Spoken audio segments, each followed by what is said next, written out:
Good afternoon, everyone. I have such a booming voice. What can I do? It is now 1 o'clock. We are going to begin. First, I'd like to say to everyone, I will give you all the protocol things that we are going to do, and you'll be very comfortable. It'll be a nice afternoon. We will start with a roll call. Chair Brager. Here. Vice Chair Arascata. Yep. Regent Downs. Here. Regent Goodman. Here. Regent McMichael. Here. You do have a quorum of the Regents Committee, Advisory Committee, President Acharya, Here. Mr. Adams, Mr. Cherry, Ms. Connor, Present. Dr. Cram, President Donnelly, Present. Ms. Ebert, Present. Mr. Gilliland,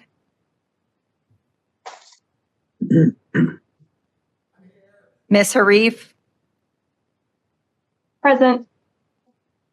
President Hilgerson, President Keebler, Here.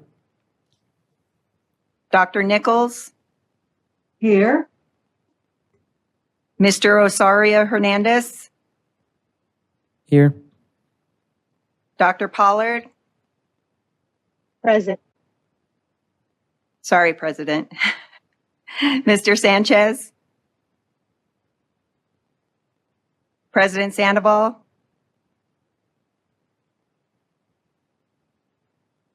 Dr. Weekly, President Whitfield, Mr. Wixom. I'm here. Thank you. Thank you. Thank you very much. We are next going to do the Pledge of Allegiance. Regent McMichael will lead us in that.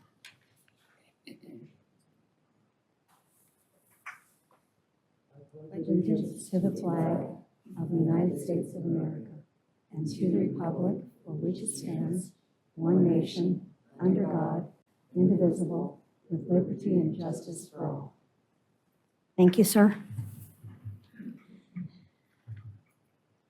At NSHE, we do read a land acknowledgement, and so I will do that, and then we will proceed. We would like to recognize that we stand on the land of the Washoe in Washoe, Nemu in northern Paiute, Niuwe, western Shoshone, and the Niuwe, southern Paiute. We take a moment to recognize and honor their stewardship that continues into today. With this recognition, we state an intention to rightfully include their voice and respect them as a 27 sovereign tribal nations of Nevada. Thank you so much for that. What I'd like to do now is welcome all that are here, our consultants that are going to be giving us their presentations, and those that have come to attend and those online. What I'd like to do when we get to the question part, I would like to ask the committee members that are in the room first, the advisory committee first, then I will go to advisory members online, and then I will go to the committee. So that's how we will do that. We will, after the second presentation, take like a 5-minute break, maybe 10. I'll see how it's going. And we will do that. What I'd like to say, those that are presenting, I know that it says 30 minutes. What we're going to tell you, or what I'm going to tell you for everyone, is up to. So if you feel like your presentation can conclude in 15 or 20 minutes, we respect that, and we then will go into the question part at that point in time. So thank you so much for that. The other thing I'm going to say, some people are more comfortable sitting. These seats on my left can be used for presentation. If you wish to stand at the podium, you're welcome to do that also. So thank you very much for that. We will now go into, I kind of did it backwards, public comment. And is there anyone in the room that would like to, here in Las Vegas, have public comment? Seeing none, anyone up? I'll do the phone. Anyone up in Reno? There is no public comment in Reno. Thank you. Is there, I lost track of what, a public comment from wouldn't it be GBC? Thank you. There's so There is many. none at this time. Okay, thank you. Is there any other public comment that would be online? Okay, thank you. And is there, for those who would like to call in and offer public comment, please dial 669-444-9171 and enter the meeting ID. It is long, I will do it slowly. 928-4944-5069, and the passcode is 555555. We will give that just a moment, and then we will continue on to start with our special counsel to the board. I'm going to do that now, and if somebody wants to speak, if you'd let me know if they're on the phone, we will go back to that, just to stay very consistently moving on here. Special counsel to the Board of Regents, Chris Nielsen, will provide an overview of the Nevada Open Meeting Law, NRS Chapter 241, as it relates to the ad hoc Chancellor Search Committee and the search process. And you have 10 minutes, but if you'd like to do it less, you can do that too.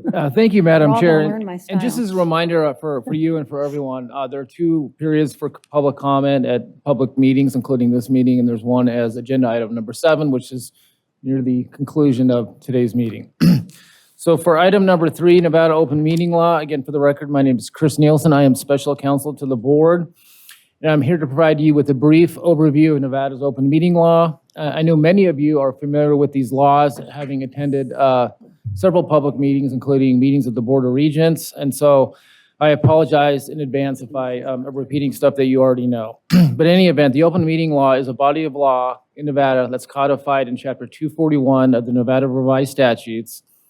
The fundamental purpose is to promote open and transparent government. The purpose is not only for the actions and decisions made by a public body, but also be transparent with the accompanying material as well as the public body's deliberations themselves. The Nevada Attorney General Office enforces the open meeting law rules. If there are concerns about a practice of a public body, they may investigate complaints, and ultimately the Attorney General's Office has sole jurisdiction to issue both civil and/or criminal penalties if there are willful violations, in addition of their ability to rescind a public body's decision if certain rules aren't followed. It's important to know that Nevada open meeting law applies to all public bodies, including the Board of Regents and today's committee. A public body not only constitutes elected bodies like the Board of Regents, but also its subcommittees and advisory committees created by the public body. The key part of the analysis is whether taxpayer resources are utilized to fund the work of that entity. Consequently, today's ad hoc Chancellor Search Committee is subject to these open meeting law rules. So what defines a meeting of this committee? A meeting is defined as a gathering of members of a public body where a quorum is present. A quorum is another way of saying that a meeting, a majority of its members are present. For this committee, a quorum of the regents is 3, given that there are 5 on today's subcommittee. An issue that often comes up in public bodies is what's called the so-called walking quorum. This typically occurs unintentionally. It's where there are a series of gatherings that may or may not have a quorum present, but the totality of communications constitutes a quorum. An example of this is when one of the public body members has a conversation or engages in email correspondence with other members of that body and is communicated to several members. That's when many times an unintentional quorum or walking quorum occurs. And if that takes place, if there are certain aspects of that conversation, like deliberation takes place, it can constitute an open meeting law violation. So it's important to keep this in the back of your mind. Again, it's often done innocently in between breaks, and so I urge you to just stick to the business during the actual course of the meeting. The term deliberation is a term of art within the open meeting law rules. It is defined as to examine, weigh, reflect upon the reasons for or against an action. The term includes, without limitation, collective discussion and the collective acquisition or exchange of facts preliminary to the ultimate decision. And again, as a rule of thumb, I would say just don't talk about the issues that will likely come before the public body outside of the meeting. I think it's a pretty simple rule, and today is a perfect example to be in full compliance with the open meeting law. While less of a concern to you, a big key of the open meeting laws and noticing requirements must also be met. This is typically performed by staff when putting together meetings and agendas of public meetings. Typically, a meeting needs to be noticed at least 3 working days prior to a meeting. It needs to be posted in several conspicuous places, which has been done for this meeting. And also a key aspect of the open meeting law is the agenda itself. Agenda items may be noted as information only, as some of your items are here today, and also some may be denoted as for action, which means that, and only those items that have been noted as for possible action where a public bodies can actually take action. It's not required to take action, but it gives the public body the ability to take action. All 3 of these rules are designed to give notice to the public what the public body will be talking about and what possible action they may take. Another critically important aspect of the open meeting law rule are the public comment periods. There are several different permissible ways how public comment can be solicited throughout a public meeting, one of which is having public comment at the beginning of the meeting and towards the end. This is the period I referred to a few minutes ago.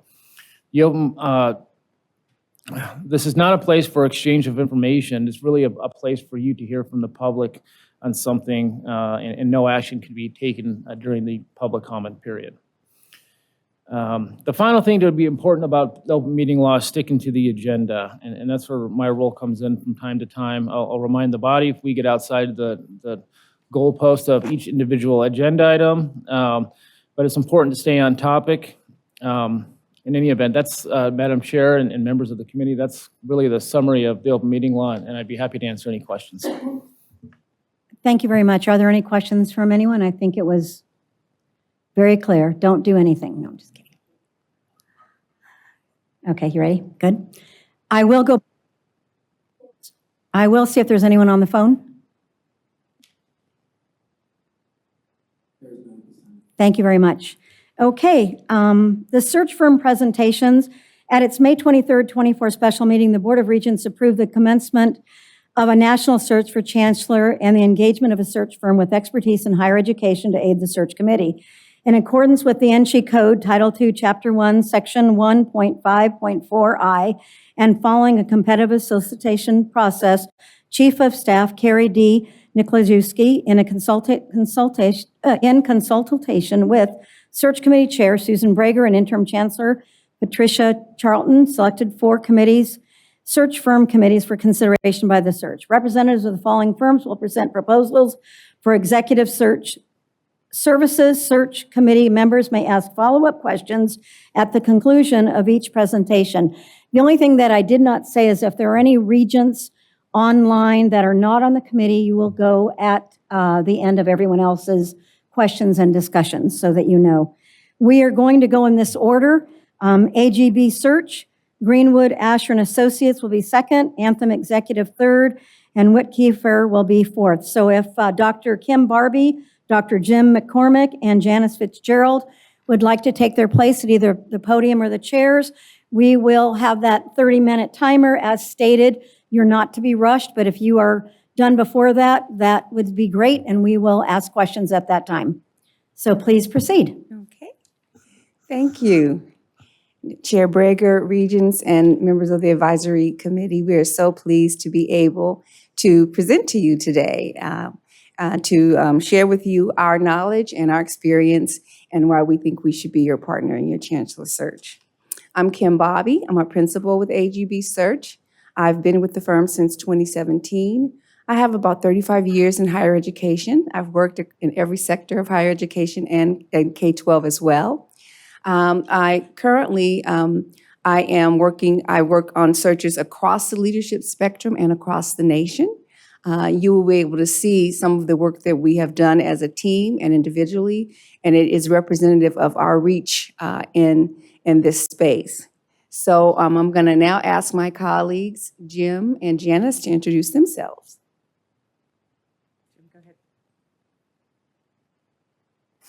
I'm Jim McCormick, and I want to acknowledge with appreciation the regents and the committees, both at the Reno office for inviting us back. We appreciate it. I have to, being from AGB, acknowledge and thank you, members of this board, for your commitment of time and energy to the work of the public education here in this state.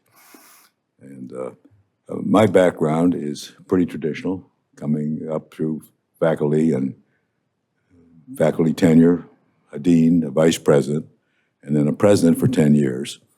And perhaps one of the unusual characteristics for a 28-year period, 2 systems, I served as the chancellor reporting to the Board of Governors, 18 years in Pennsylvania and 10 in Minnesota. And then I've been associated with AGB Search for 13 years. And we look forward. And also greetings to the observers who are here. Thank you. Good afternoon, all. I am Janice Fitzgerald, and I like to consider myself the personification of commitment to public higher education, beginning as a classroom teacher and moving into administration at the university and in 2 system offices, then being a search consultant in higher education with the Association of Governing Boards search offices for the last 13 years. And it's such a pleasure to be with you. Thank you so much. So I'll just tell you a little bit about our distinctions we like to call to this discussion. We are, a qualified team of higher education professionals. The beauty of our team is that we all have sat in the chairs of leaders in higher education and progressive leadership. And so we bring a collective body of 54 search consultants that serve as partners with us in any search that we're doing. We have a very highly relational firm, and we are all committed to the success of one another. We also have interim search and executive coaching as other parts of our work that are tied directly to our search business. And we are also affiliated with the Association of Governing Boards for Colleges and Universities, AGB, for which you are a member. And we leverage that as a value add because we are able to, once a person becomes a chancellor or a president, to continue to work with them and their board and bring to bear the resources of AGB and AGB Search. Currently, I am working on our 3rd edition of the Complete Guide to Presidential Search with my colleagues. That was established in 2010, and it is a book that has been downloaded and used across the nation for presidential searches. Our commitment to your success is that we are not successful if you're not successful. And so we're dedicated to client success. Once again, we're highly relational, and we want the client and the candidates to understand that we are there to make sure that you both have the most optimal experience with us. We are committed to justice, diversity, equity, and inclusion. And professional development. We are not only, we have a leadership institute for guidance, governance, and leadership. So we're working with current leaders. We have a team of seasoned leaders in higher education, and we're also preparing the leaders of the future through our institute. We are results driven, and we are committed to the longevity of the candidates that we place. And that is why we do such a high relational, upfront client engagement to make sure that there's a great amount of discernment when individuals enter into a search that we're conducting. It's really important to use the information that we gleaned from the stakeholders to really help candidates understand if this is the opportunity that they want to commit their life to. We have done 47% of our chancellors in presidential searches are members of underrepresented groups, women, and members of socially marginalized identities. We have done 350 plus chancellors and presidential searches. 63% of our overall appointments have come from our women and members of underrepresented groups. We have a strong commitment to as I said, to justice, equity, inclusion. And that is not only for AGB Search, but across AGB. Here is a representative sample of some of the work that this particular team you have in front of you have done. that's related to this search for the Chancellor. But this is not comprehensive of all the work that we've done. But we just wanted you to see what you bring to bear with our work as your team. And it is nationwide and all types of institutions. Jim?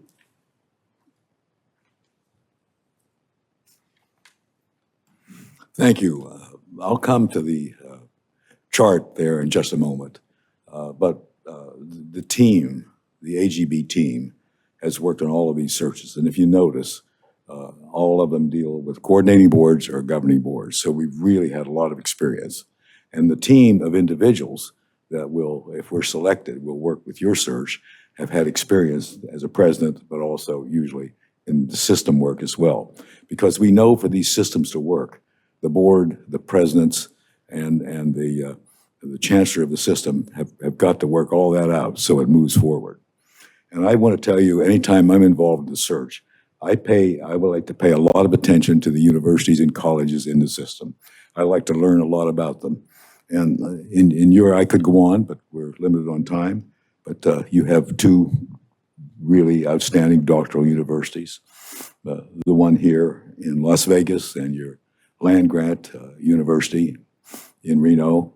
And they are known for their research and the outstanding. We're concerned about diversity, and all of these things are so important. We also know about your other institutions that are part of this system. We learn about this.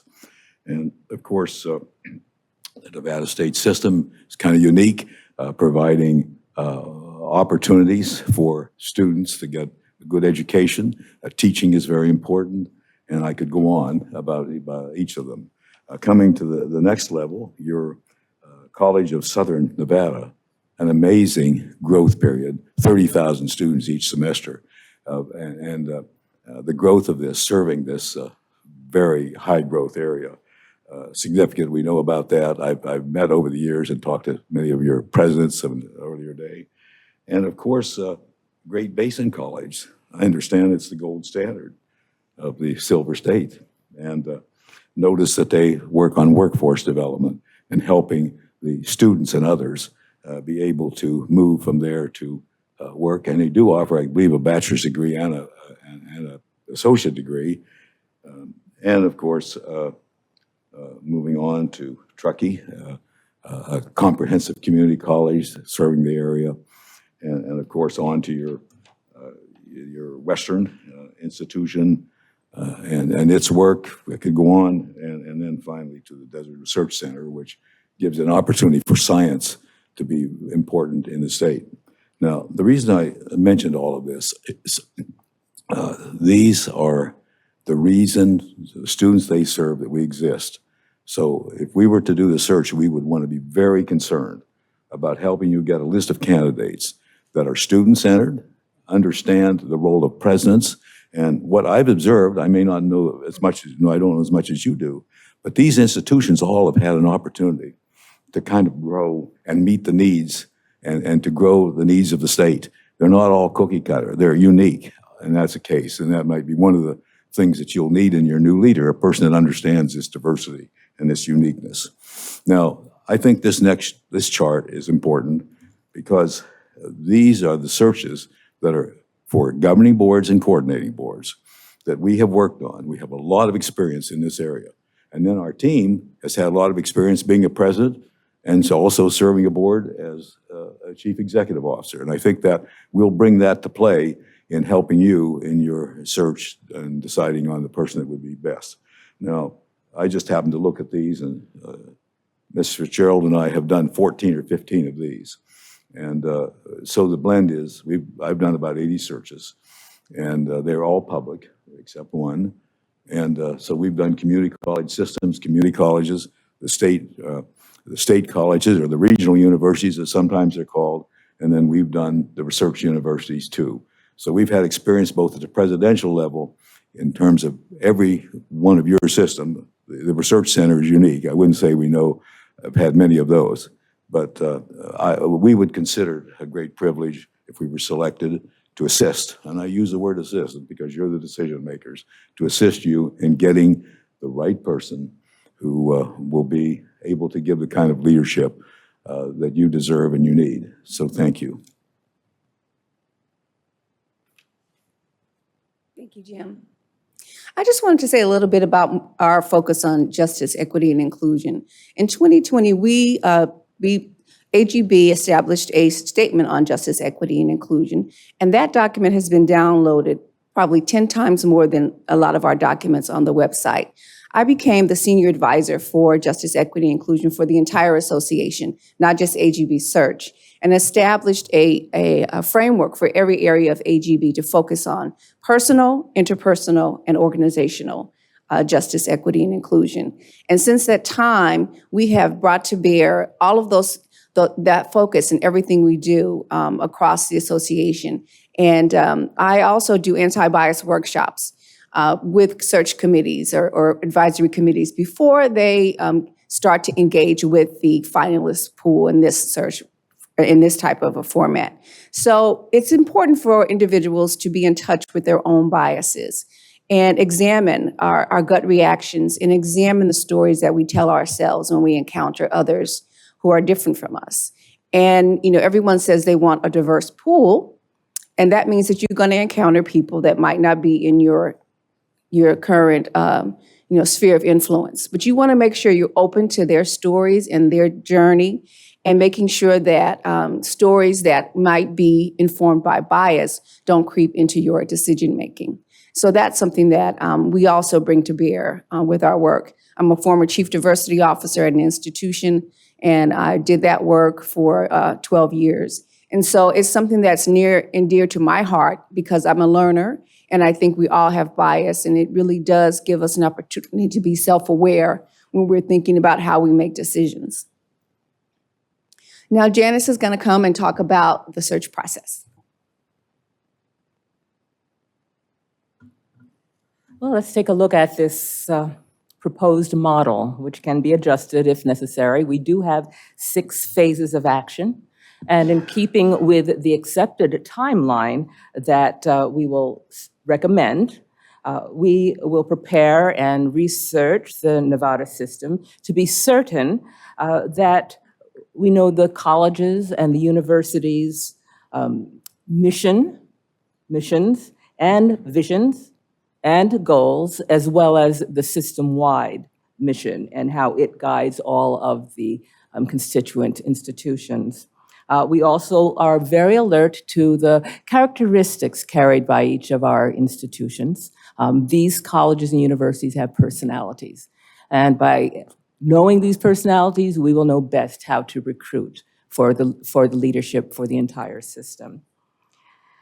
As guided by the chair, we hope to talk with individuals or perhaps the advisory committee alone, but we do want to be able to continue our research by listening to what we know, what individuals believe we need in leadership. We want to know about those attributes and the characteristics that will be best for leadership of the Nevada system. We will do this when appropriate, but it really is at this phase, ladies and gentlemen, that the advertisement is drafted, an advertisement profile. In step 2, we start recruitment. We will shape a communications plan that you will need to approve, and it will be one that really identifies the primary placements for this advertisement profile. We believe that the advertisement is truly the first invitation to any interested applicant. It also is the first invitation to individuals who know someone. Nominations are very important in our process. And the advertisement will carry very clear information on how one should apply and how one should nominate individuals. The communications plan will include not only where we recommend postings for our advertisement, but the associations, the organizations, the full membership, and or the leadership for these full memberships, individuals to be contacted about the opportunity. We also, of course, will include our own colleagues with AGB Search. In phase one, the step one will really help us identify the attributes and qualities for which we are searching, and what the Nevada system will really requires and deserves in leadership. So on to step 3, done 1 and 2. Step 3, reviewing the candidates. Applicants will apply on a confidential at a confidential portal, a site that AGB Search oversees. Our team includes a very fine researcher, and it will be this individual who first receives applications and posts them in a manner that will best serve the applicants. It's as they are received. AGB Search will review the materials and each of these applicants' materials clearly, and work with the chair to determine the number of semifinalists to be interviewed. As a reminder, if you don't know, the application will include a cover letter, that letter of interest. It will include the current resume, and it will include the applicant's listed references. The application package is not considered complete unless all 3 of these parts are included. So on to step 4. This is where we begin to interview those semifinalists, perhaps 6 to 8, whoever emerges as best fit for leadership. That will be done as the chair wishes. It can be done electronically, by Zoom, or in person. By the time we get to step 5, with the appointment of the new leader, that really means we're going to begin interviewing the finalists, perhaps 3 to 4, maybe more, maybe fewer. But your finalists probably will be invited to this site or arena or a neutral site to be interviewed. And that leads us to step 6. I think Kim will probably talk more about transition support, but we do offer transition support immediately, and we promise into the entire year following appointment. So as a quick review, this is a search strategy, which is somewhat synonymous with what we just talked about with the steps and with the timeline. But we approve a communications plan. We approve the advertisement or profile. We will determine the best places to post this information, the first invitation to individuals. We will have a period of recruitment to accept applications. We will review all of the materials with the committee chair as is wished. Talk to the semifinalists, determine the finalists, select those to be who will visit. We collaborate, we recruit, we review, we facilitate, we support. All right, thank you. Kim?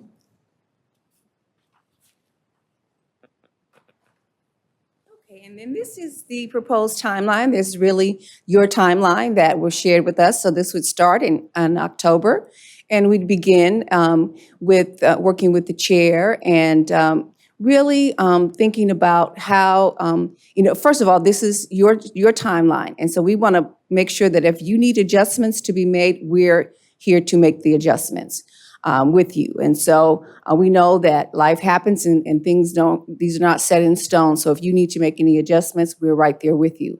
So October, November would be really laying the groundwork for the search and really gaining those insights about the challenges, opportunities, and personal attributes and professional attributes that you're looking for in your next chancellor. And then December through February 2025 is really when we would really be doing our work with recruiting candidates, talking to people, reaching out to individuals that might not even be looking, but we want to make sure that we're doing our best to make sure that we cover a wide landscape when we start to recruit individuals, getting their materials in, so forth. And then we move into March, and so then there should be a good amount of applicants in the pool, and that's when the chair would work with us to narrow that to a group of semifinalists. That would happen in March. We need a good, 8 to 10 weeks recruitment period. And then after that March timeline, we then move into April with those neutral site interviews. And then we would then start our due diligence. We use a firm that does a deep background check once you narrow the pool to a group of finalists, and that takes time. We do Nexus Lexis, CourtLink. We do a social media background check. We let candidates know that we will need their approval to do that, but we let them know we also will begin checking references. And we do off-list references, and we let the candidates know that's a part of the process. And we will inquire with their on-list references who else we might want to speak to. And so we gather that list of individuals and we share that with them. So there's no surprises, but we let the candidate pool know up front we're going to do off-list references. We collect that information and share that with the chair.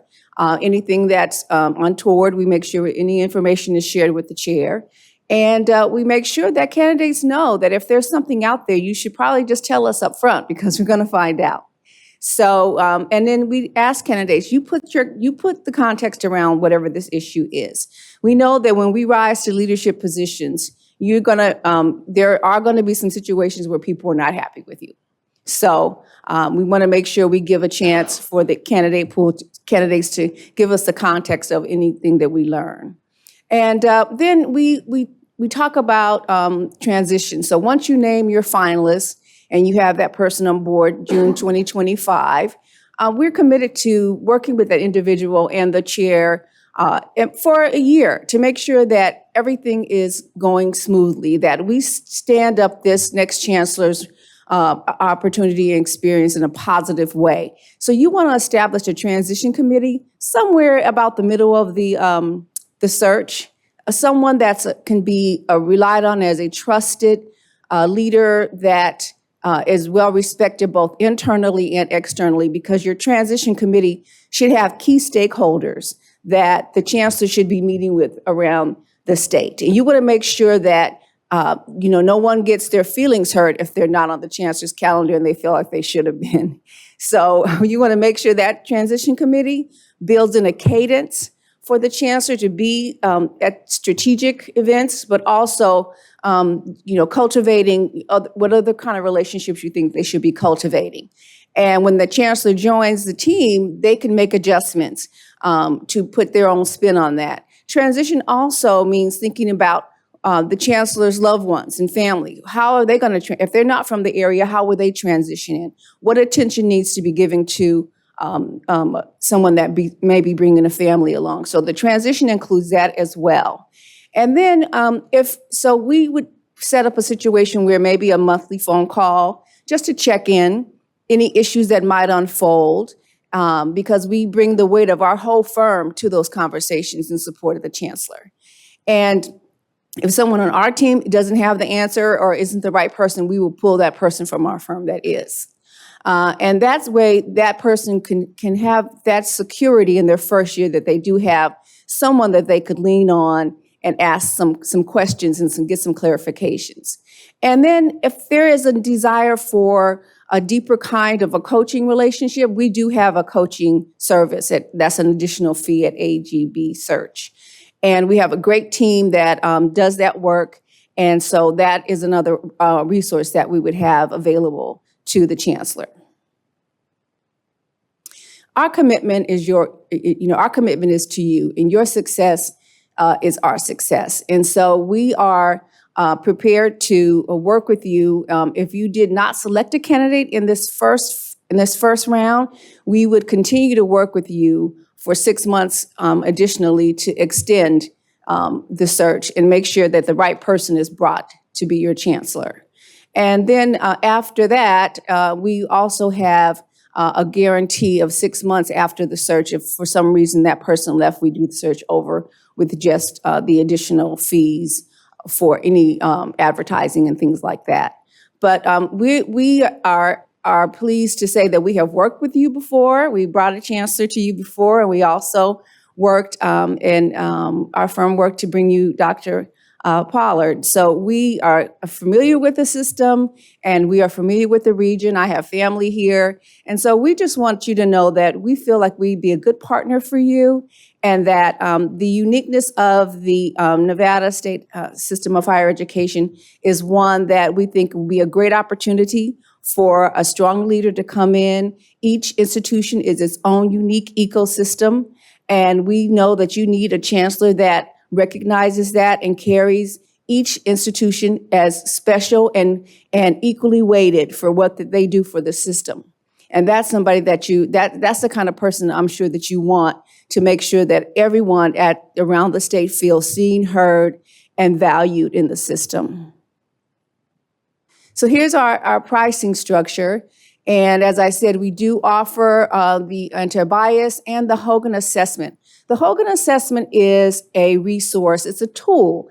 It's a professional development tool. And so your finalist candidate, you might want to have your finalists do that assessment because it does two things. It's a growth opportunity. A person can see where they have opportunities to grow.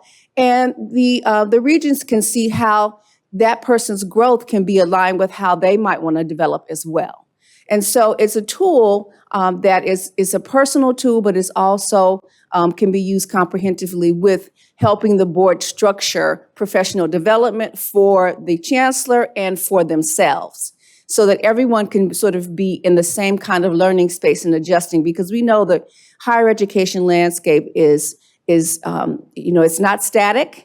And we all know that being current with the top strategic issues in higher education are important. And you definitely want someone that can come to this with self-awareness and understanding their learning gaps and partner with you in helping them to close those gaps. So that's our presentation, and we're ready now to answer any questions. Thank you so much. We'll take a few minutes here. I would like to recognize that Ryan Cherry, Tony Sanchez, and President Whitfield have joined us. To the advisory committee here in this room, any questions or comments of them? Oh, please go ahead, Question, Chair Mr. Hernandez. Thank you so much. Thank you for your presentation today. I am the chair of the Nevada Student Alliance and president of the student body at Nevada State University. I really enjoyed the presentation, and given the diverse student population across NSHE institutions, it's of course crucial that our next chancellor not only understands the unique challenges students face, but also actively supports inclusivity. With that in mind, I'd like to ask, how will you ensure candidates understand the unique needs of students, including underrepresented and non-traditional student groups? I'll start off. So one thing is we want to make that something that is in the profile. We want candidates to demonstrate that in their materials and in their letter of interest. And if they can't do that, that tells us right away that they're not the right person for the position. And we want examples of how these individuals have been successful at creating an institution or creating an environment that everyone from the board out to the students and everyone involved in the institution, how they are applying what they do for the institution through an equity lens. I always say it's everyone's responsibility. And that means the food, the service, everyone, HR, any area of the institution, finance, everyone should be thinking about how they are doing their work through an equity lens, not only the people that are student facing. And so that's really something that we want to talk to candidates about and get discernment about what they've done, not that they have a vision for it, but really what have they achieved? What have they accomplished? And what did they learn? What would they do over?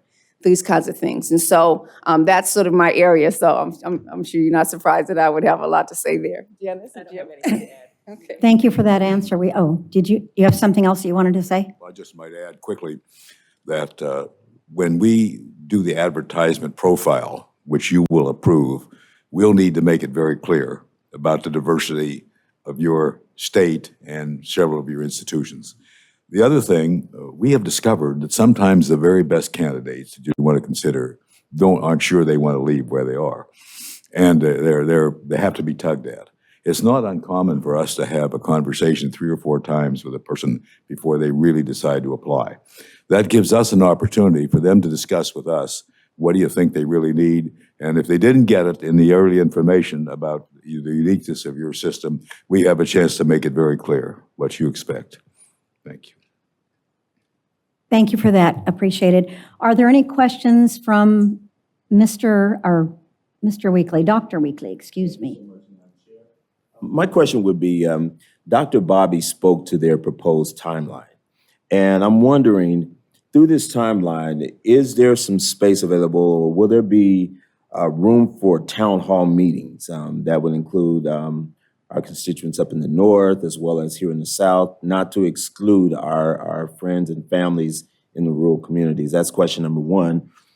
Question number two that I have is, thank you so much, thank you very much, Dr. McCormick, for your background. Very impressive, some very impressive work that you've experienced in your lifetime. I also want to know, when you look at how you all post and advertise, you spoke of diverse spaces that you would go in, and I want to get a little bit more clarity on that when you have time. And then I also want to ask you as well. Well, let me say to you, Ms. Fitzgerald, Nevada.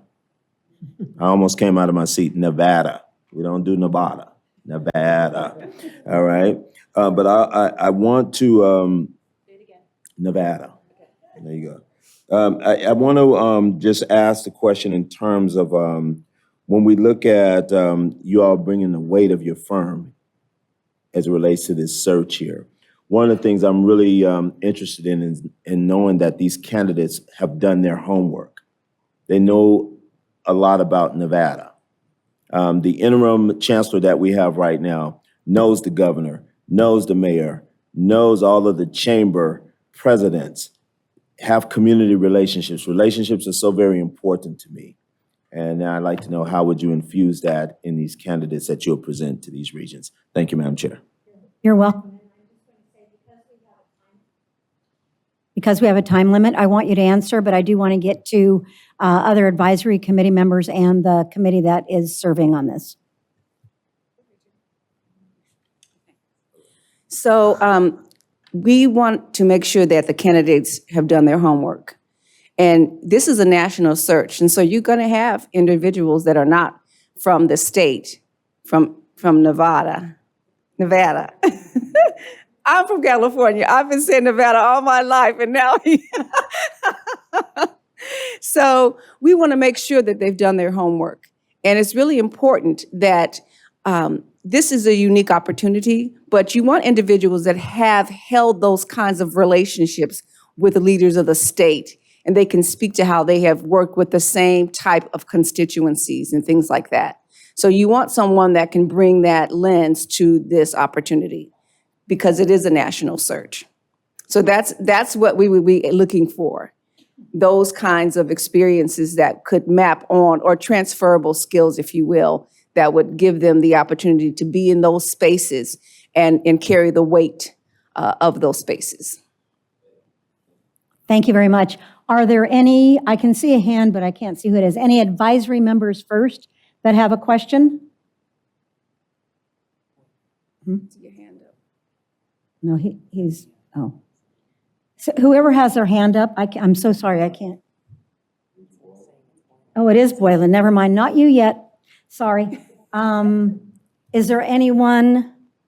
No worries. Dr. Cram, and then we'll go to the next person. This shows my lack of experience, but do you keep any figures on the tenure of people who you recommended, who are appointed?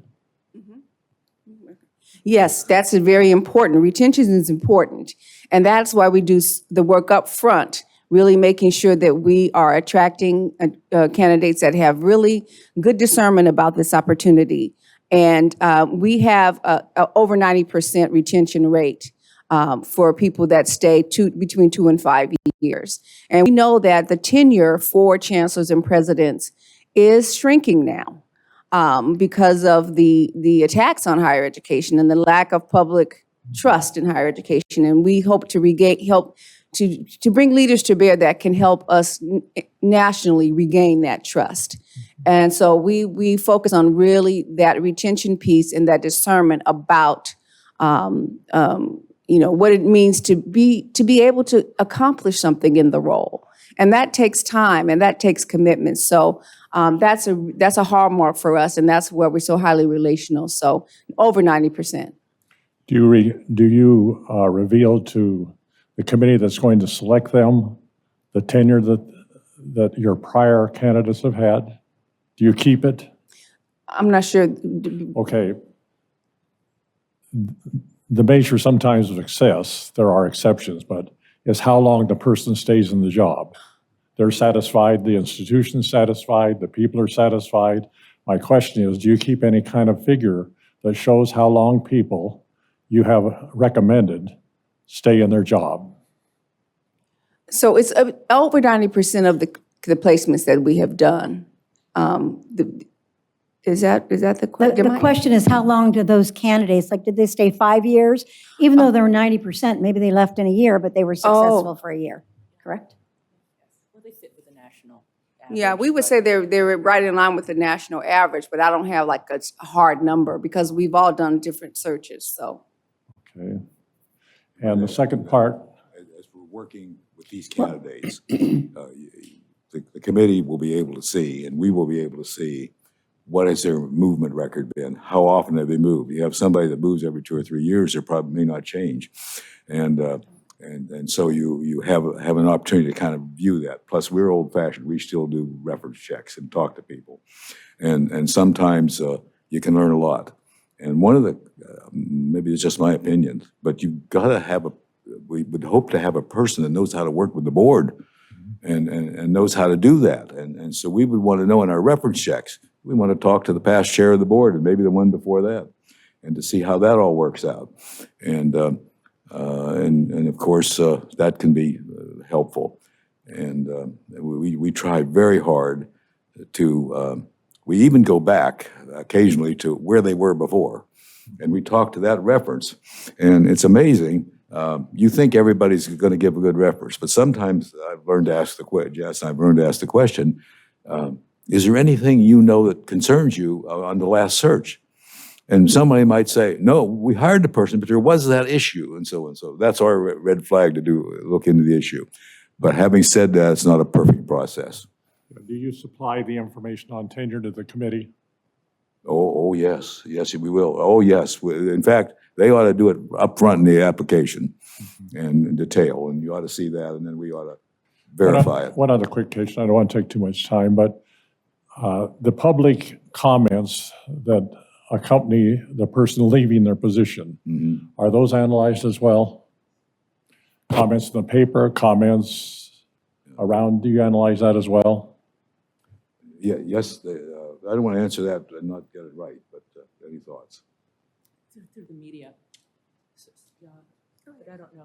Excuse me. Yeah. Certainly through the media, sir, but if you're talking about documents that are public, for instance, the ones that will be yielded now, I'm sure that can be researched. Now, whether we do it as a matter of course, I guess that's from one search and one set of consultants to another. Thank you. Good point, though, about I'd like to Nevada. Okay, thank you. Back sort of to your question a minute, which we didn't answer, I don't think. You said, will they be able to meet the public in Reno and here and so on? We'd talk to your committee about that. Of course, it'll be confidential, probably up to you get to the final 3 or something like that, which might be public. We'd work that out with you, but often that's the case.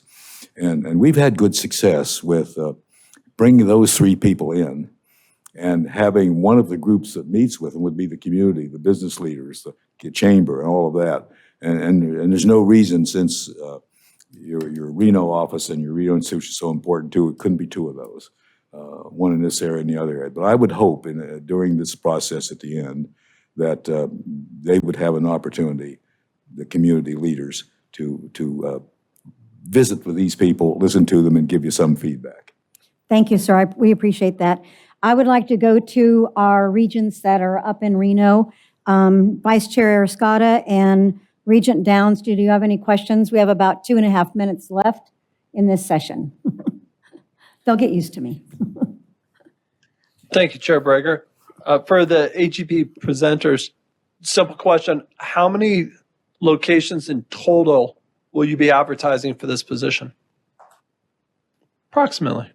So we'll give you an ad plan that has about 10 to 12 publications, as well as we use our own networks, our personal networks.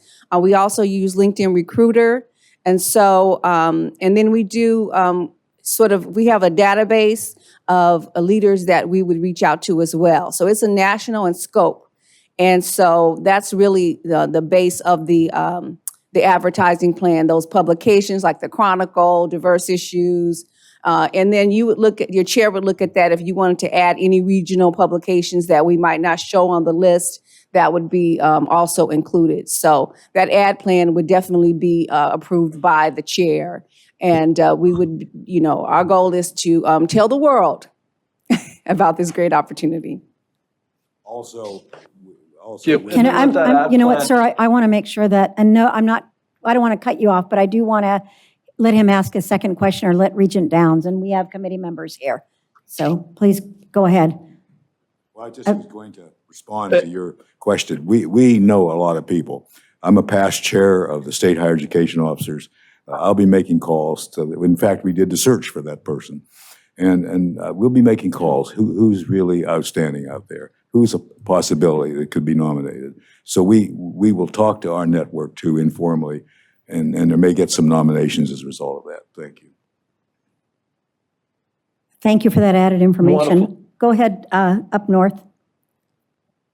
Thank you, Chair Breger. Also, second part of that is, how will you be collaborating with the search committee and the search consultants regarding the criteria in which whom we are looking for? We're looking for a very unique individual with the leadership acumen to drive the ship in which we have. What sort of timeline will you have on that? I didn't see that on your timeline. Not entirely. I'm so sorry. I'm not entirely sure about your question, but if you look at the timeline and if you look at our search strategy expectations, you will see that it's during the research. Well, if listening sessions are permitted, for certain, we will do those, but we will take the cue from our chair. And we will, of course, talk to the advisory committee, and we will build the attributes, the qualities that you're thinking about that you want to see in the next leader. We will build that into the advertisement profile. That answer you? To add to that, Yeah, pretty well. Thank you. A good candidate is going to ask us in those telephone calls, what are they looking for? What do they need? What are the 2 or 3 challenges that will be most important to them? And we are only going to know that as consultation with your search committee and with all of you. What are those major issues? We'll have to get that down. In fact, we'll try to get it in the advertisement, because there's no use bringing people in here that won't want to do what we need to have done, what you need to have done. And so for that time frame in which which you're suggesting, you want to get that done by November of this year to have conversations with the search committee and the search advisors. Yes, that's the first phase on the timeline. That's where those listening sessions, that's where that information will come from. We can only speak to those needs because we're going to have to talk to the stakeholders of the system. And that's how that's achieved. Fantastic. Thank you, Dr. Bobby and Dr. McCormick and Ms. Fitzgerald. Okay. Thank you. Regent Downs, do you have anything? Yes, thank you, Chair Go ahead. Breger. So you mentioned that there are 2 searches you've done with Nevada System of Higher Education. One is NSU, and one was a Chancellor search. Which Chancellor search is it that you conducted with us? We did a Chancellor search here back 5 or 6, 7 years ago. And I'm not sure how, we always make these things confidential. I'll tell you everything we know, but It was don't Tom take this Riley. time. Thank you. Okay. We did one here, yes. That's how we got to know your institutions better and the presidents. Anything else, Regent Downs? No, I appreciate it. Thank you. Thank you. Is there anyone here in the room of Regents that have a question? I know. Mr. Boylan, or Regent Boylan, we are about 3 or 4 minutes over the time frame, but I'd like to let you answer your question, and we'll get a consistent answer, a brief answer for you. Thank you so much, ma'am. I think I've changed my mind. I can ask AGB the question, and I realize that time is short, so go right ahead, Madam Chair. I appreciate it. Okay, well, we're going to end their time, so if you want that question asked, it needs to be now. Oh, okay. Thank you. No, I meant privately, I'll ask. But real quick question. When I say you, it's all three of you. You mentioned a lot about DEI, justice, equity, and inclusion, anti-bias workshops, et cetera, et cetera. But then you turned around, or before that, you said 63% of your fines are mainly for minorities. Is that correct, or am I getting it wrong? You said 63. Do you hire just because they're minorities? No. Or do you hire the best candidate? No, we hired the best candidate. We hired the best candidate for the position, and we are very focused on inclusivity, and we act to make sure that our pools are diverse and that we're reaching out to individuals from all sectors, that are pertinent to the role. So we don't exclude anyone. And we know that it's still, we know that in higher education leadership, certain groups are still underrepresented. And so we are diligent about being inclusive. So you think that 63% of minorities is the way it should go, when that's not the public that we have here in America? Well, we have So 63% are minorities? 63% of our overall placements come from diverse backgrounds. Women and people of color. That's what I was trying to ask. Yeah, Okay. that's something that we're proud of, because those members of those groups are still underrepresented in higher education leadership. Okay, But that thank you, doesn't sound very inclusive, because you're leaving out the Asians and the whites, et cetera. So that doesn't sound very inclusive. No, to we me. didn't name So any thank groups. you so much for your So, answer. okay. Okay, no groups. Thank you, Regent Madam Boylan. Chair. Appreciate it. We're Yes, going to ma'am. go on to and before I do that, sorry. Thank you so much for your presentation. It was greatly appreciated. And we will continue on with the next one. Okay. Thank you. Thank you. Nice job.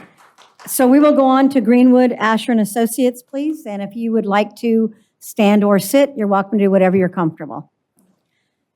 It'll be the same process. After your time frame, we will go to the rest of our committee members.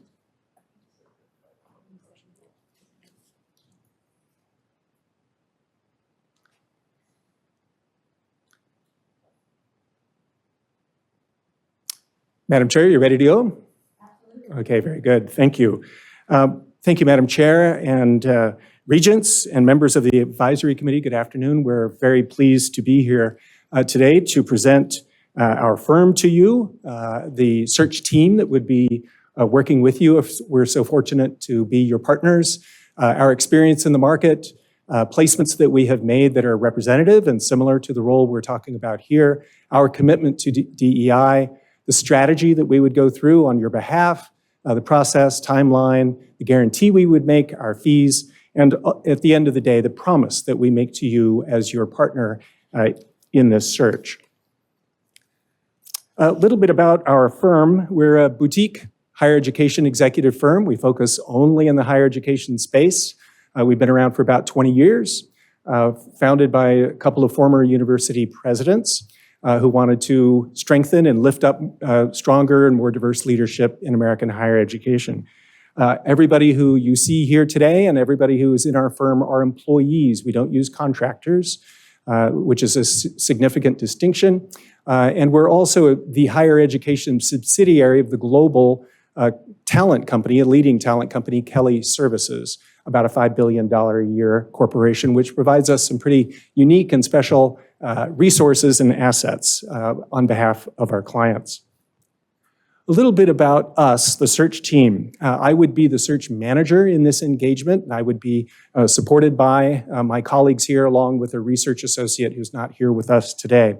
I have over 40 years of experience in the search realm in various roles. One is as a manager of searches with Greenwood Asher, specializing in presidential and chancellor searches. I was also a senior fellow at the National Association of System Heads, the association of people you're searching for. And while I was there, I got together this book right here, which came out 2 days ago from Johns Hopkins University Press on public universities and the issues that they are facing across the country. I was also a system head myself in a Western state, in a system not unlike yours, in that it had research universities, comprehensive universities, state colleges, and community campuses. Was also a commissioner of WittKieffer and the State Higher Education Executive Officer. So a lot of background in this space. I've been on committees like yours. I've hired lots of campus heads over the years, and been a candidate, both successful and unsuccessful in the search process. So that's a bit about me. Let me invite my colleague, Julie Holly, now to introduce herself to you. Hi, good afternoon. I'm Julie Holly. I'm an Associate Vice President of Executive Search with Greenwood Asher. I have been with Greenwood Asher 16 and a half years now. I do have a legal background, but I came to Executive Search sort of haphazardly. I just fell into this role, but I found that I have a real passion for higher education and helping institutions find leaders. I, over the years, have developed a specialty in working with research universities and specifically also helping universities with presidential and chancellor searches at all ranges of types of institutions, including system heads, and then also have assisted with a wide array of searches from faculty level positions all the way up, as I said, to the presidential and chancellor level. So thank you so much for the opportunity to present today, and looking forward to continuing this conversation. And Itza, if you'd like to introduce yourself. Hi, good afternoon. I'm Itza Walters. So I'm a senior executive search consultant. I've been with the firm for about 5 years. My background is in Spanish linguistics. My primary role as the consultant would be to recruit and vet the candidates and usher them throughout the process. So it is a pleasure to be here and to meet you all today. And I'll take the next slide here. So since 2004, we have facilitated over 2,000 successful searches with strong commitment to client service, making ourselves available to you all 24/7 to serve your needs. We understand that not only we represent ourselves in the market, but we also represent you all as our clients. So we work really hard to ensure that we are providing the highest quality of work and unwavering commitment to professionalism and integrity. We also believe that for this reason, we have enjoyed our 97% repeat client rate.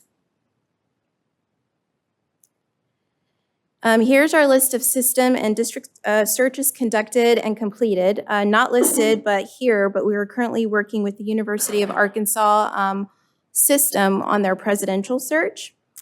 We have built relationships with all these people over time and have reached out to them as sources, many who have shared highly qualified and quality nominations for similar searches.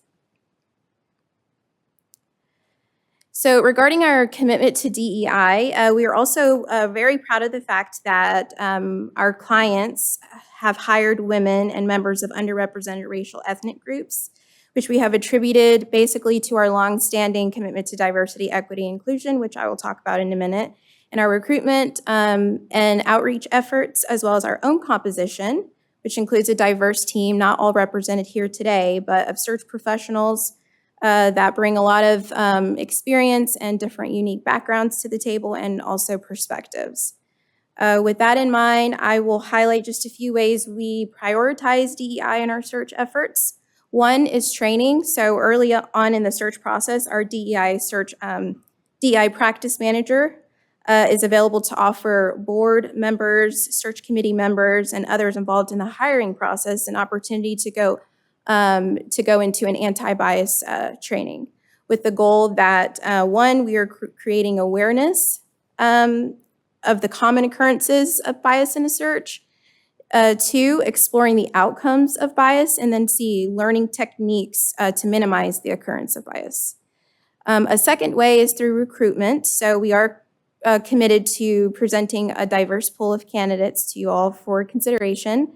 As just noted, we have facilitated more than 2,000 searches, which has resulted in a database that is filled with national networks and global contacts that are rich, with diverse, highly qualified prospects, as well as sources whom we reach out to for nominations. So, we bring that strong, diverse network. Another way is that we partner with national leadership groups, caucuses, and professional societies that support the career of women and people of diverse identities. For example, NSHE, which is the National Association of Diversity Officers in Higher Ed, the Hispanic Association of Colleges and Universities, Latinos in Higher Ed, et cetera. We bring, women in higher ed, that sort of thing. We are closely connected with those associations and groups. We also track demographic statistics throughout the search process to determine, the diversity of your pool, basically. And we make sure that aligns or exceeds the national data for the position at this level. And then finally, we grow our connections and build future leaders by delivering leadership coaching and workshops for women and marginalized scholars to assist them through navigating the challenges and identifying opportunities that might help them when they are trying to advance their careers. We recognize and are delighted that over half of the institutions within your system are designated as HSIs. And so we just would like to mention that we have extensive experience collaborating and completing search work for HSIs within systems. So I'll now pass it to Julie to talk about our search strategy.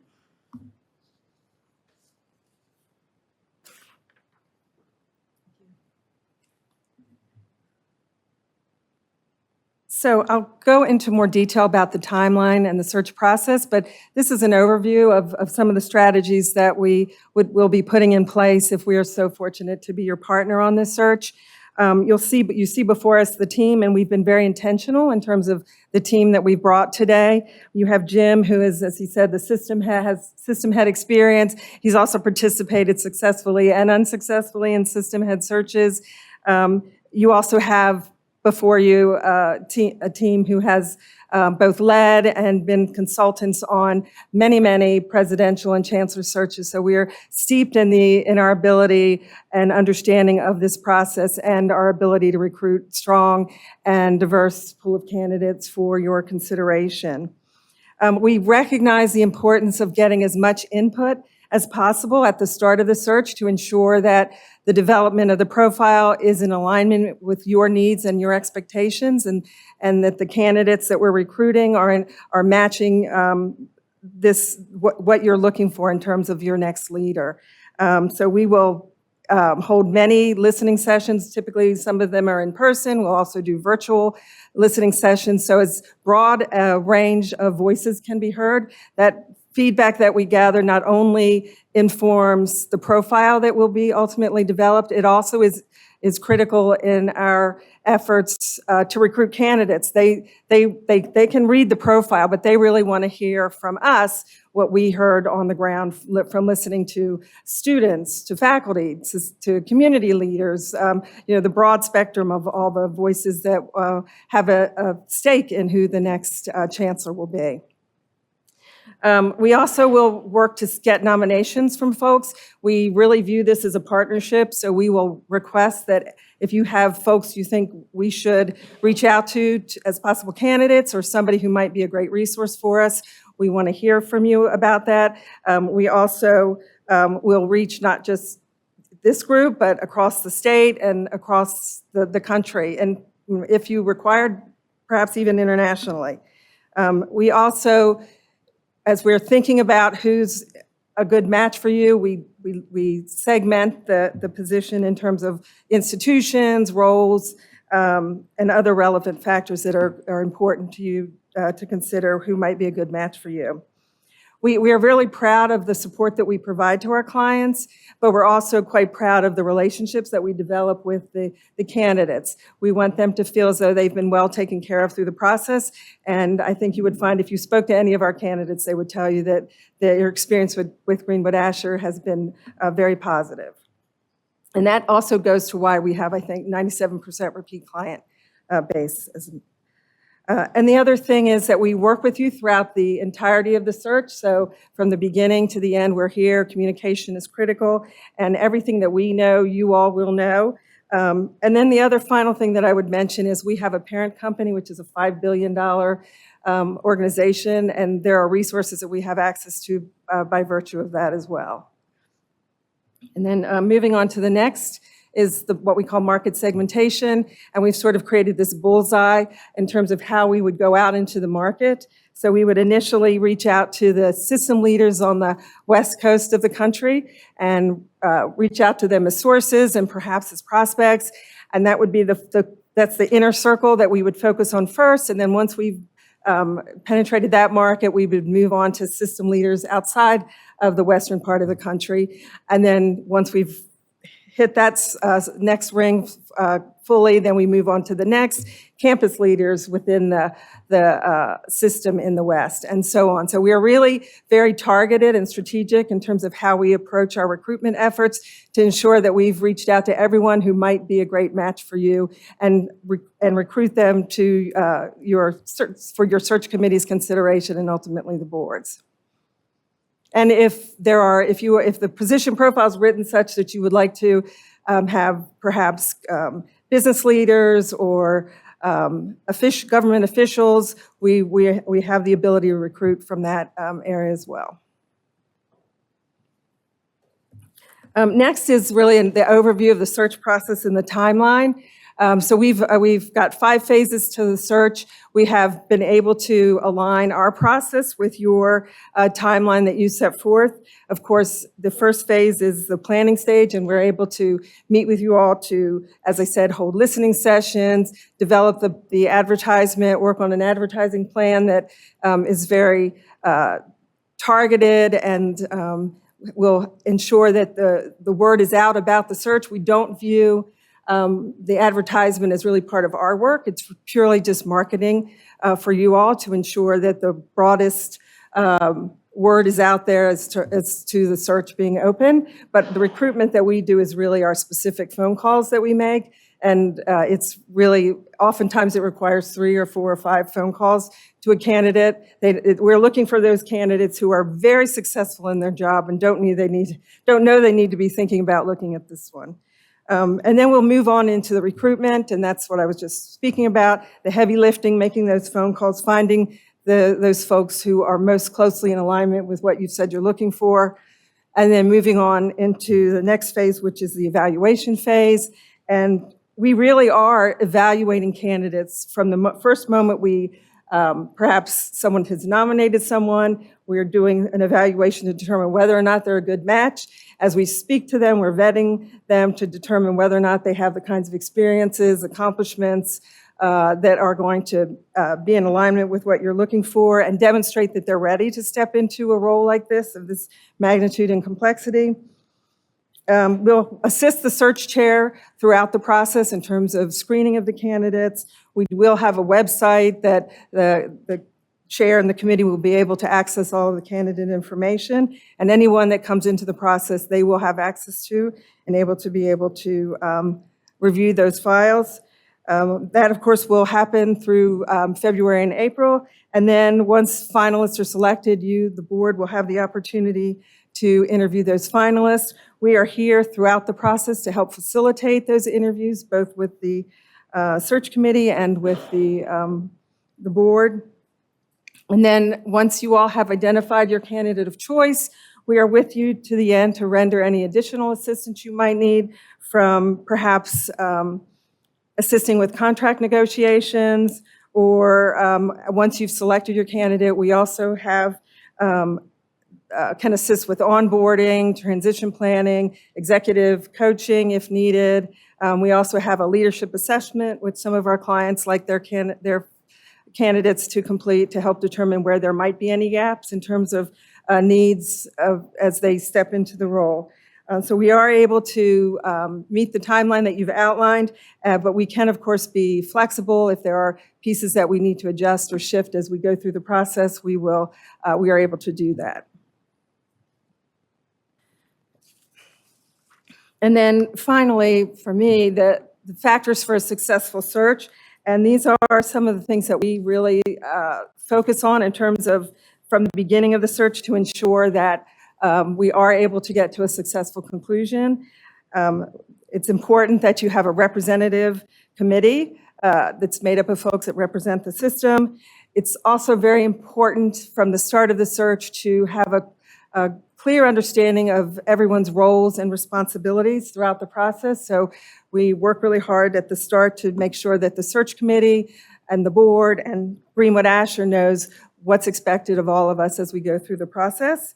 Again, it's as I mentioned on our market segmentation slide, it's very important that we are strategic in terms of how we're recruiting for this position.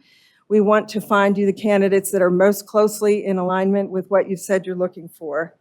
And again, I can't underscore enough the importance of broad community engagement. That way, if you do that at the start of the search, at the end of the search, everyone feels as though they've had an opportunity to be heard and the opportunity to weigh in on what they're looking for, and you will find that you get great support once the person is hired for the position.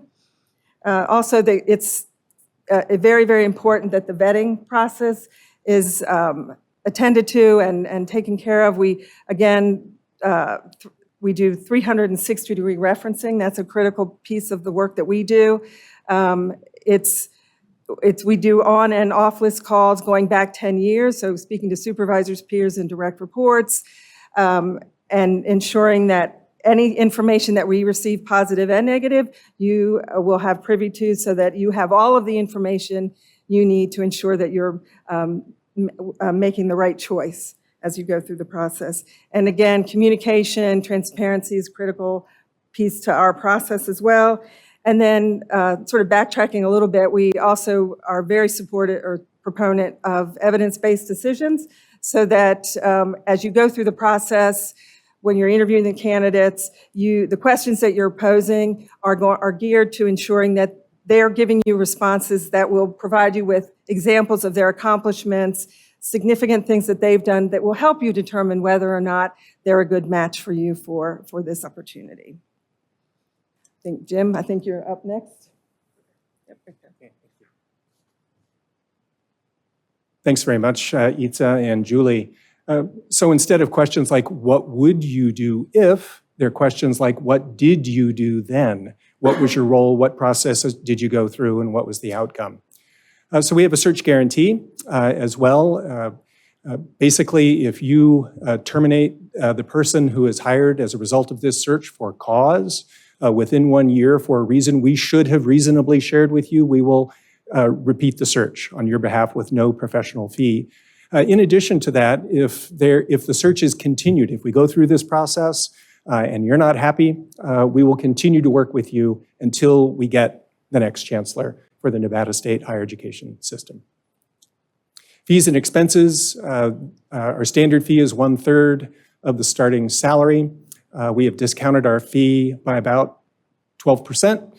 So you see there $145,000. And that would be, in addition to that, would be direct expenses, advertising, and that sort of thing, travel. And finally, our promise to you, this is the team that would be working with you along with a research associate and frankly, everybody else in our firm, because they share in the success of the firm on behalf of our clients. So we're really pleased to bring you people who have expertise in search, have expertise in leading university systems, not only on the ground, but also in the scholarship area. So we have loads of contacts as a result of all of that good work. Our processes are rigorous, very rigorous, but they're also customizable to your needs.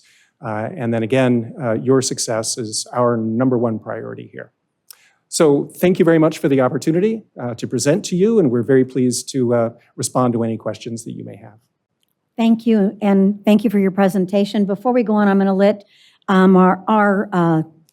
Miss Nicolis, I can't talk today, Gary. She's going to share something that won't bring up probably another question that will be very helpful. Goodness. Thank you, Madam Chair. For the record, Carrie Nikolajewski, Chief of Staff. I just wanted to add a little bit of information in response to Dr. Weekly's earlier question. And to provide some assurance to the committee and to those watching this meeting, open forums with candidates are an integral part of our process. We do it every time we have an executive search. It was presented as a requirement of any firm that is seeking this opportunity. So that will definitely be something that we go forward with. Typically for Chancellor, we do have them in the northern and southern parts of the state. It's difficult to get them physically out to northeastern Nevada, but we will certainly connect with those communities through video conference. So I just wanted to let you know that any search firm that's presenting to you today will be expected to facilitate those forums. Thank you. Thank you very much. I am going to go to our group that is here that are on the advisory board to ask a question. Yes, sir, Mr. Hernandez. Thank you so much. I am Kevin Osorio Hernandez, the chair of the Nevada Student Alliance. And similar to my previous question to the previous presentation, I'd like to ask, how will you ensure that candidates understand the unique needs of students, including underrepresented and non-traditional student groups? Well, thank you very much, Mr. Chairman, if I may. Well, the first thing we would do is really encourage students to participate in the listening sessions in these open forums that were just discussed. That's critically important. And often it's a challenge because you're busy, you're working, right? You have life, you have families, et cetera, you're studying. Those are top priorities and those are important for you, understood. So often what we do is we contact people like you who are engaged in the politics and governance of the universities in your system and try to rope you in. And I mean, obviously we'll make the opportunity available to everyone, but we want to hear the input from students up front before the profile is written. And then those priorities from students are incorporated into the profile, and then rubrics are built based on that profile. Our recruiting strategies are based on that. So then the primacy of the student perspective is assured, I think. In addition, I would suggest that when you're interviewing candidates, one test of a candidate is, did they ask the student representative on the question, on the committee, the student question, or did they even ask a student question? And that's something to keep in mind for several months down the road as a way to evaluate candidate support for student interests. Thank you. Mm-hmm. Advisory committees in the room. No? Okay, then I will go to the advisory committee online or on the phone. Anyone have a question? Seeing none there, to the committee members in the room. Okay. Regent Goodman. Thank you for your presentation. You mentioned that you have a $5 billion parent company. What company is that? Kelly Services. Okay, thank you. Mm-hmm. If there's no other questions in the room, I will see if there's any questions from those online. I did. Any regents that are online? Seeing none? What? Regent Brager from the north. Oh, I'm sorry. You know what? Thank you. I was following my notes. Vice Chair Arascata, sorry about that. No problem, Madam Chair. Thank you. To Dr. Johnson, question in regards to the advertising placements. Approximately how many locations will you be advertising, and in what capacity? Are you going to be providing the entire breakdown of the competencies or just a posting of the job itself? Thank you very much for the question. We would suggest between 10 and 15 placements, but again, it would be subject to your inclusion. You might want to offer some additional sources up, but those are the standard places. And so just as the AGB folks presented to you, those are very similar places that we would advertise. In terms of what we would advertise, it would be a succinct statement of the requirements for the position. There'd be a little bit of a teaser too, to get folks excited about it. But I must say, the value of getting advertising out there is not that we would get the top candidates through advertising. It's something we do that is important to do. The top candidates come from nominations and market segmentation, the process that we described a little earlier. Again, it's folks who are doing really well where they are, who aren't looking, who take those 3 or 4 calls to get them interested in the opportunity here in Nevada, right? So while advertising is critical, it's not going to deliver your top candidate, I would wager. No. Vice Chair Scott, did you have something else? No, Madam Chair. Okay, Regent Downs. Thank you, Chair Brager.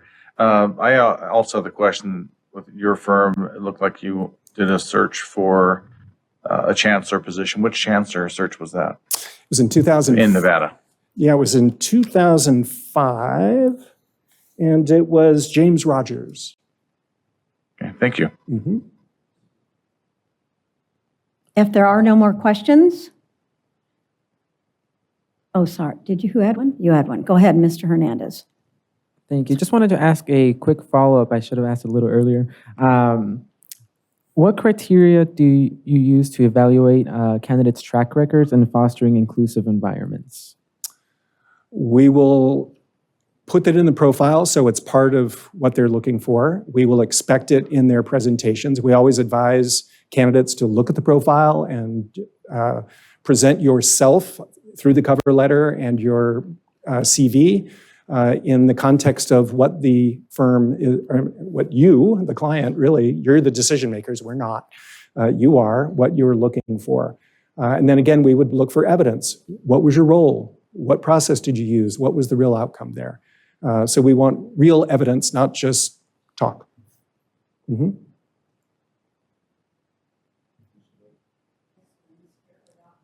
Okay. I'm still calling you Commissioner. You're my favorite Commissioner. So my question to you, Doc, is when you look at the different personalities that was referenced in one of our last presentations, as you are prepared to recommend 2, 3, 4 names to the Board of Regents here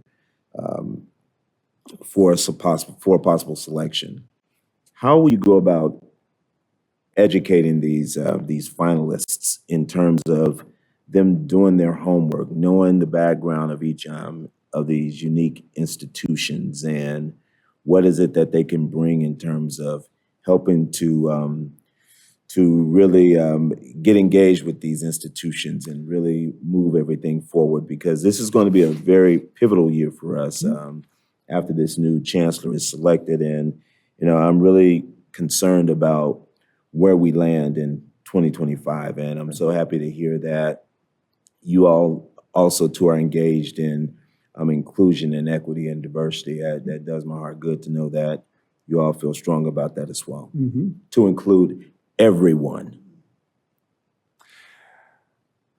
Well, when you're thinking about the people who would qualify for this position, one of your tests is not only the substantive knowledge that they present and the experiences they present to you, but the fact that they've done their homework. If they haven't done their homework, that's table stakes. If they don't know about your system, and they don't know about the economy in Nevada, they don't know about politics here, they don't know about the culture of this state, the power centers of Nevada, then that's going to show up real quickly. And so that, I think, becomes, in addition to the criteria that you just mentioned in terms of inclusion, their knowledge, the homework that they put in is going to say a lot. And so we would certainly encourage them. But again, the folks who are going to be competitive for this position are the type of people who will do their homework. Regent Good.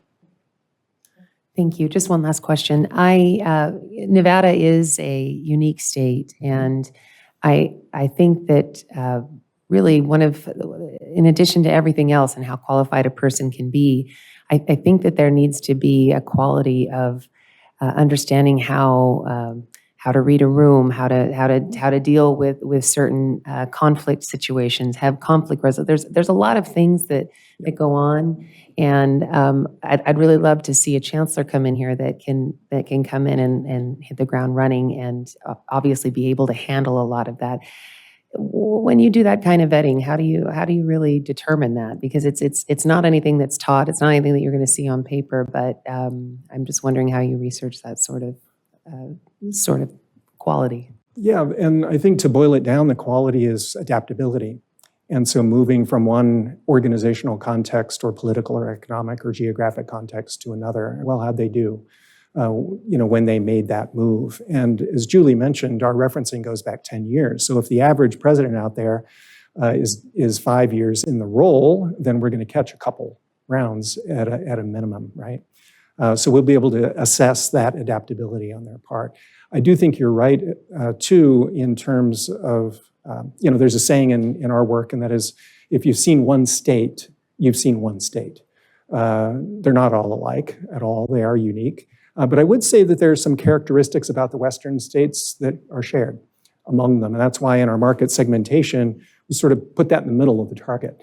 Relatively low population, relatively high federal land ownership, right, and control, and those sorts of factors. Relatively low college going rates, relatively low completion rates. Those sorts of factors are, unfortunately, based on my experience at WittKieffer, fairly common across the Western states. So again, going back to adaptability, I think is key, and then really assessing that and demonstrating their ability to come up to speed on, well, who is the governor? Who are the board members? Who are the economic drivers? Who are the big employers in the state, et cetera? You're welcome. President Gibler. Thank you. Just two quick comments, and then I do have a question. I've known Jan Greenwood and Betty Asher since before they formed the firm. So okay. I've known of your firm since its inception. And other just personal comment, I know that your corporate office is in the eye of Hurricane Helene, and so I hope you come through that okay. Thank you, sir. I do have a question about your fee and expenses. You say client elected and direct expenses, and it says 12%. So is that saying that those are typically 12% of your flat fee?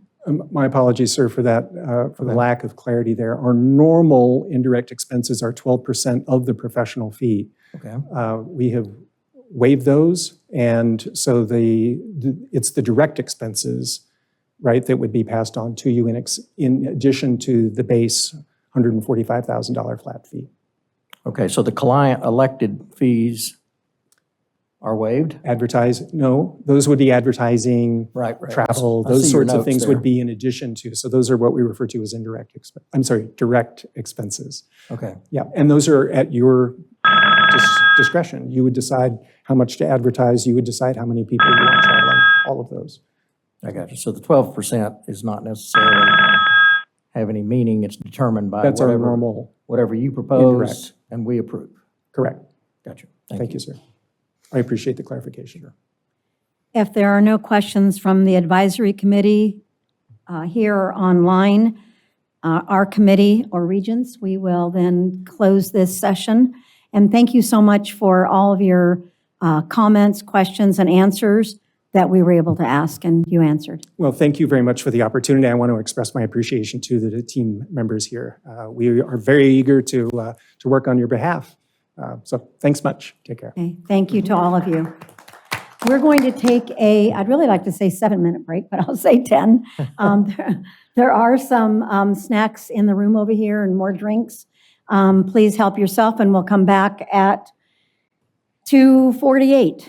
If everybody could get situated, we will now go on to our Anthem executives. And I apologize to the last people, even if they left. I did not recognize their names, but I guess you're all good to go ahead and say who you are, and we'll move on from here. So it is now Anthem executives to have their opportunity to share with the committee and the Thank you, Madam Chair. advisory. Great to be here. Greetings, committee. Good to see all of you today. I'm Scott Watson with Anthem Executive. This is year 38 in this business for me. Wow. I know many of you, I can see the looks on your face. That's not possible for such a young man. That's right. I knew that got at least one individual saying that. So Regents, thank you for being with us today. And we're ready to share our story with you. Joining me today is my partner, Michael Ballou. I'd like Michael to say a thing or two for a moment. It's a pleasure to be here. Good to see some friendly faces. Michael Ballou with Anthem Executive. I'm one of the co-founders of the firm. Have been in the search industry for right at 20 years. Prior to that, I served in corporate America, actually hiring search firms for about 2 decades. I'm also an industrial psychologist by training, so we bring a lot of that into our process as well. My role is primarily working with the process and working with the search chair and the search committee to make sure that everything is done appropriately. Thank you, Michael. And thank you for your work. It's not lost on us the amount of effort that goes into this, and we're delighted to be here in the silver state of Nevada. I learned that the hard way about 7 years ago, so you will not hear a mispronunciation of Nevada, likely, during this conversation. Want to say thanks also to the folks in the office. Carrie in particular and her staff do yeoman's work that's rarely seen behind the scenes. And the communications they provided to us have been clear, concise, on point, and it kept us right in the guardrails. So staff sometimes is not recognized adequately, so kudos to you. Also, I'd like to say thank you to Dr. Tom Riley. We had the opportunity to work with Tom on a couple of searches for you all with really great outcomes, and we loved working with Tom. And there we were minding our own business, and Tom let us know that this search was going to be coming up in the months ahead, and he put it on our radar screen.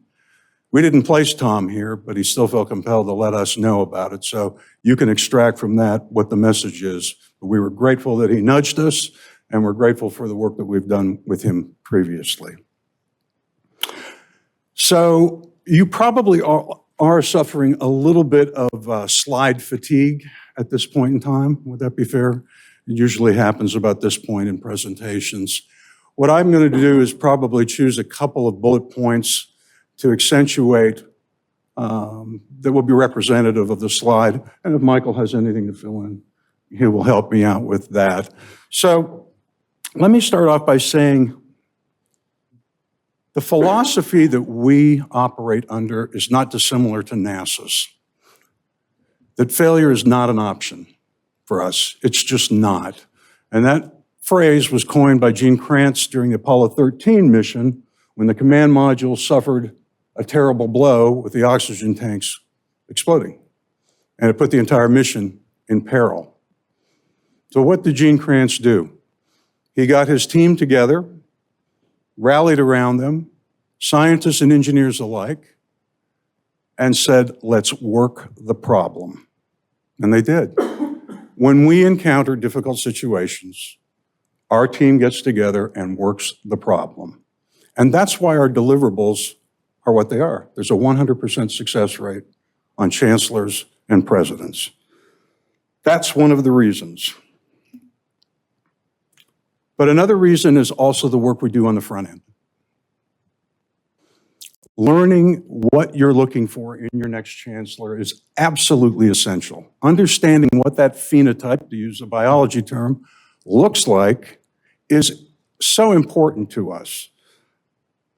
If we don't have a clear understanding of what that individual is going to look like from a background perspective, from an experience perspective, from an educational perspective, and then the intangibles that make that person a unique person on the planet. Their character, their aptitudes, their motivators, their personalities, all those things that make us unique individuals on the planet. If we don't have an understanding of what that phenotype looks like, we won't be successful in the market. But the reason we are successful in the market is because we do understand that. We invest the time up front. We get deep into the weeds on some issues that I don't think other firms do. And we are well prepared to go out and understand what a candidate actually looks like.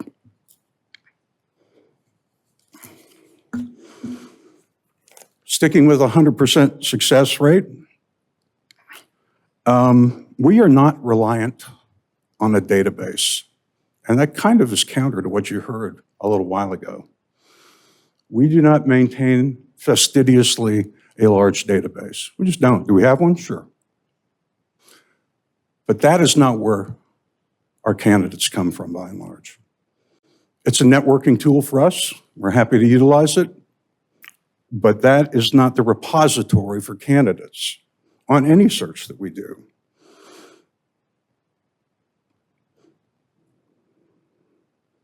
Now, given the number of years that we've been in this business, you would think it would be large, but it is not. What we do, rather, is get into the marketplace in a very pointed and direct way to address candidates, and that only comes from deep research.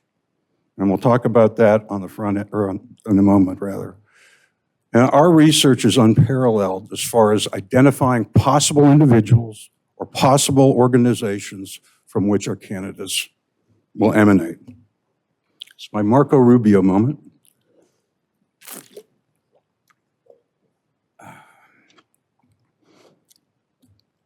I think another thing that Anthem does beautifully is if you don't have candidates, you don't have a search, right? And the candidates that we'll be seeking, and I'll talk about advertising for a second because that's come up a number of times. I don't think that's where your next candidate's going to, or your candidates are going to come from. It's a networking tool in and of itself. It spreads the word. We like to say within our firm that advertising gets you the best of the 3 U's, as in uniform: the unhappy, the unqualified, and the unemployed. Pretty sure that is not representative of where you want your next chancellor to come from. Now, will we advertise? Of course. Where will we advertise? Probably in the Chronicle. Do a diversity distribution. That puts it out to an additional 130, 140 organizations. So the word will be out there. But by and large, the candidates that prevail on all of our searches are happy, not looking, hitting their bogeys and their targets, and moving the needle at the organizations with which they're affiliated. Those are the folks we're going after.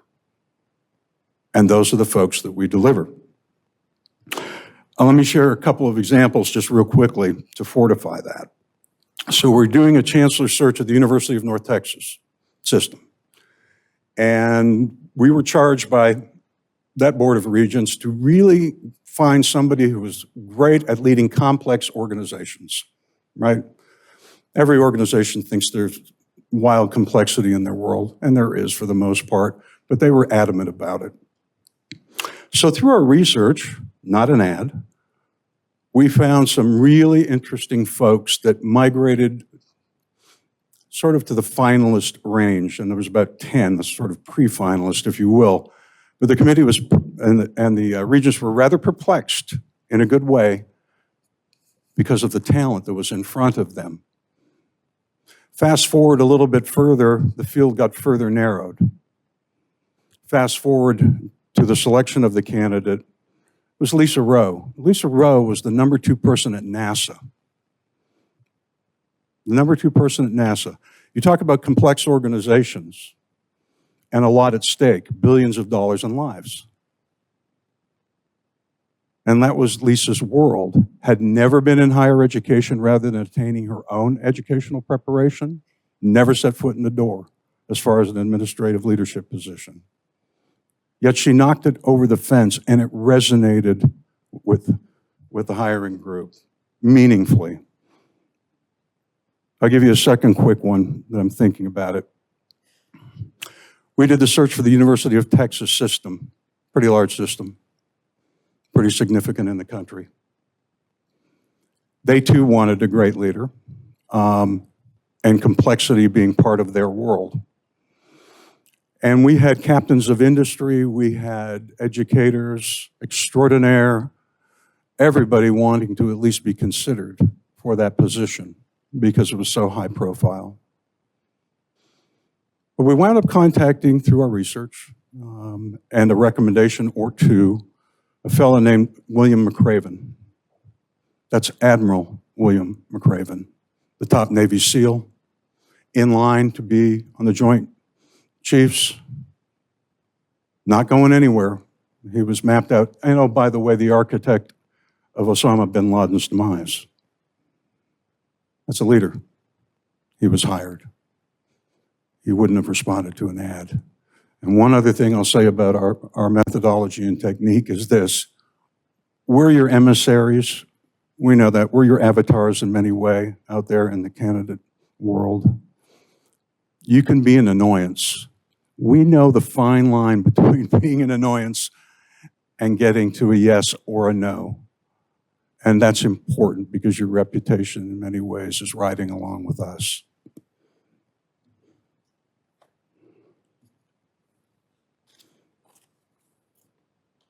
Oh, let me just say one more thing, Michael.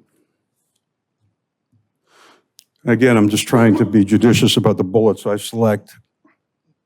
Successful searches with you all. We've had the great pleasure of doing 2 pretty meaningful searches, and I'll say 2.9 meaningful searches. We placed Dr. Federico Zaragoza as president of the College of Southern Nevada, and not too terribly long ago, Dr. Keith Whitfield as the president of UNLV.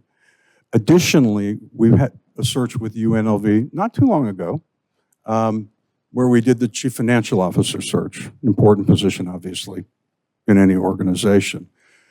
And Keith was kind enough to give us kind of an expansive charge, if you will, that I don't want to just see folks out of higher education. I'd like to see an interesting and diverse group of candidates. I don't know if you've had the opportunity to meet Casey Wyman, the new CFO. We recruited Casey, not on anybody's radar screen and certainly not on our database, the chief financial officer at the United States Air Force Academy. That's an interesting hire, a very interesting hire. Got higher education experience, but also a wealth of experience globally and a different perspective on things. So those are the searches we have done with you. Michael? Right. This next slide, we're going to go back and forth on. So for the sake of making up a little bit of time here, I'm going to sit. I'll stand up a little bit later. Honestly, I'd rather sit and look at you eye to eye than stand up and look down at you. So appreciate the opportunity, Madam Chair, to be able to go back and forth if we wish. The next thing that you ask us to address is the background or history of our firm. Our team has been together for right at 20 years. And Scott will talk a little bit more about the team itself in the next slide. We grew the higher education practice from scratch from a large national search firm while maintaining our expertise across other industry sectors as well. Amidst challenges and changes within that firm, management changes within that firm, in 2020, our 3 co-founders, 2 sitting in front of you today, and J.R. Wheelis, that Scott will introduce you to in a minute, stepped out of that firm to start Anthem Executive, and the rest of our team went with us. So our entire team has been with us for many, many years. This allowed us to continue to provide the level of service that our clients deserved, and to increase that levels of service and to do things a little bit differently. We are known for our tailored search processes, our strategic partnerships, our emphasis on client-specific solutions. And we offer a wide variety of services as well, including executive search, leadership development, and really anything else that our client needs. Our approach is research-based. As Scott's mentioned, we do not rely on a database. Every search is different. Every search is unique. Your Chancellor search is very different than the Chancellor search in the state next to you. So we're recruiting for yours. You can't go and put a couple of words or keywords into a search engine and it spit out resumes and put that in front of the committee and it worked. That just doesn't cut it. And we'll talk about that a little bit later as well too. And then, as the slide shows as well, we are proud to say we're minority and veteran owned. I am a registered Cherokee by heritage. J.R. Wheelis is our veteran. And Scott doesn't count towards diversity, but he is our resident Canadian. So we like to throw that in so he does not feel left out in the process. He is helpful with hockey if you have any questions about that. Turn it to me? Yep. All right. So again, again, being judicious about which bullets to choose here, let's talk about energy, strategy, and success. I really think they're inextricably tied together, those three things. You know, for Anthem, higher education accounts for about 75 to 80% of our business, right? But we do work outside of that vertical. And we think that's a definitive value add because of the people that we contact in the industries that we serve. Who would they be? Large not-for-profits like the Bill and Melinda Gates Foundation, the Milken Organization, the Texas Association of Business, the de facto Chamber of Commerce, if you will, for the entire state of Texas. That allows us to extend our dendrites into territories that a lot of other firms do not. And consequently, our connectivity, our sources, our contacts, our ability to pick up the phone and talk to people from different backgrounds. And I really think at the end of the day, that's ultimately what you will want to see is a blend, a diverse background skill set presented to you, as well as usual and customary. So I really think that's a significant difference relative to how Anthem conducts business. And we don't have to go to another partner and ask them, gee, what's your relationship with this large not-for-profit? It will have been Michael, it will have been myself, and it will have been J.R. Wheelis, who's not with us today. So we can easily navigate, access government agencies, corporations, and large NFPs. And your next leader may very well be there. If you want a slate exclusively grown from higher education, we can do that. If you want a slate that's diverse and representative of leadership outside of higher education, but might actually be the next great leader of this system, we can do that as well.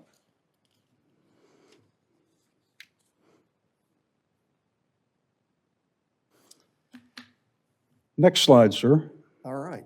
We want to talk about what sets us apart a bit here. Yeah, go for it. All right. I'll take this one, and you have the bullet points there, but I'd like to point out a couple of things that are not on the bullet points. We pride ourselves on being different and better. And we listen to our clients in determining where we are. We recently closed a search for a president. The chair of that committee, who is also the vice chancellor of the board and a high-up executive within one of the nation's largest electric companies, made a statement in his closing remarks to the committee on that particular search, and I'd like to read that to you, and that will kind of sum up what sets us apart, I think. I've worked with many firms over the years, still do. I also helped 2 individuals start search firms of their own. I can honestly say that Anthem is the best. End of the day, all search firms do the same thing. They recruit candidates. It's how Anthem does it that sets you apart. Anthem is truly hands-on. You have the board and the university's best interest at heart. You're engaging. You read the room like no one else. You're sincerely leading. You challenge us. You have a way to make people want to listen to what you have to say because we know that it's in our best interest. End of the day, Anthem was not just a firm we hired. You quickly became one of us. Again, it's how firms do what they do that sets us apart from one another, and I've never seen a firm do it as well as Anthem. We are very proud to be able to hear that from our clients. We are a boutique firm by choice and by design, which allows us to be high touch while leveraging an extensive global network of industry leaders and candidates, ensuring that no candidate is overlooked for your opportunity. We keep the number of our searches at any given time low so we can maintain that high touch. We're not fully specialized, so we have an extensive network for non-traditional candidates if that's something that you're interested in entertaining. If you're not interested in entertaining non-traditional candidates, because we keep our number of clients low, we have maximum access. Firm cannot go in and pull people out of their client organization. So if you're highly specialized, if you're extremely large, you have hundreds, you have thousands of clients. Those are hundreds, thousands of individuals that those firms cannot touch for your particular search. which is a lot of people that's left on the table. We do not accept searches that conflict with other searches, so we're not mix and matching candidates in our pools. We're objective. Our clients get to know us and allows us to be very impartial. Getting back to a question earlier about town halls and meeting with constituent groups, we're able to meet with those groups, come back and sit down with you and say, this is what we heard. Does this match up with what you're looking for, what your perception is? And if there are differences, we're able to work out those differences with you to figure out how to address those early in the process so you don't have a crash and burn at the end when you're trying to make an offer to an individual. We use a competency and behavioral approach to everything that we do, and hopefully we'll have time to talk about that a little bit more later.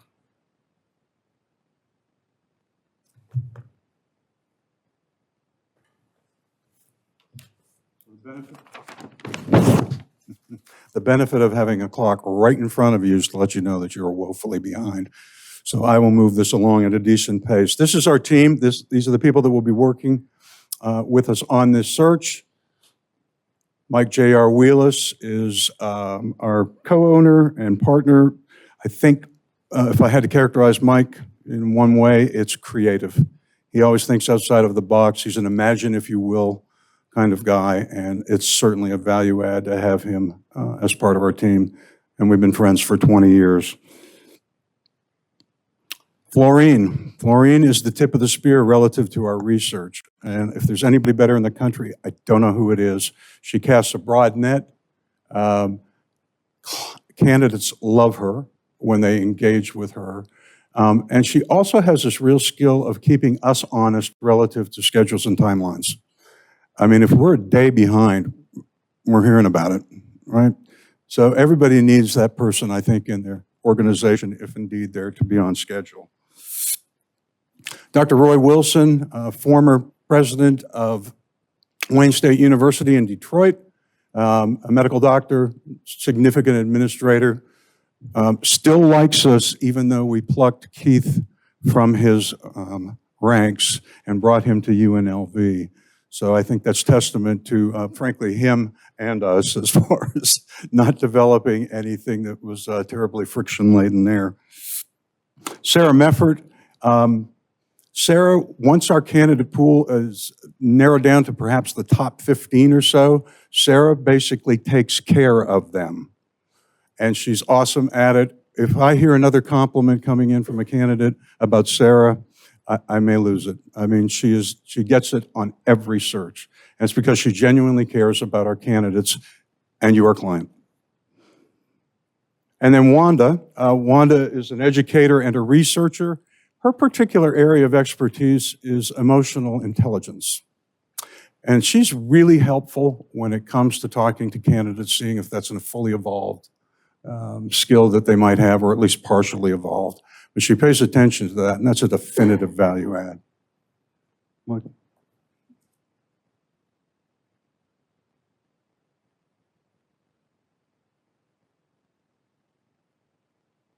Turning my mic off. So I'm going to pick one here. Which one should I pick? How about candid communication and insightful evaluations? We don't just deliver candidates to you.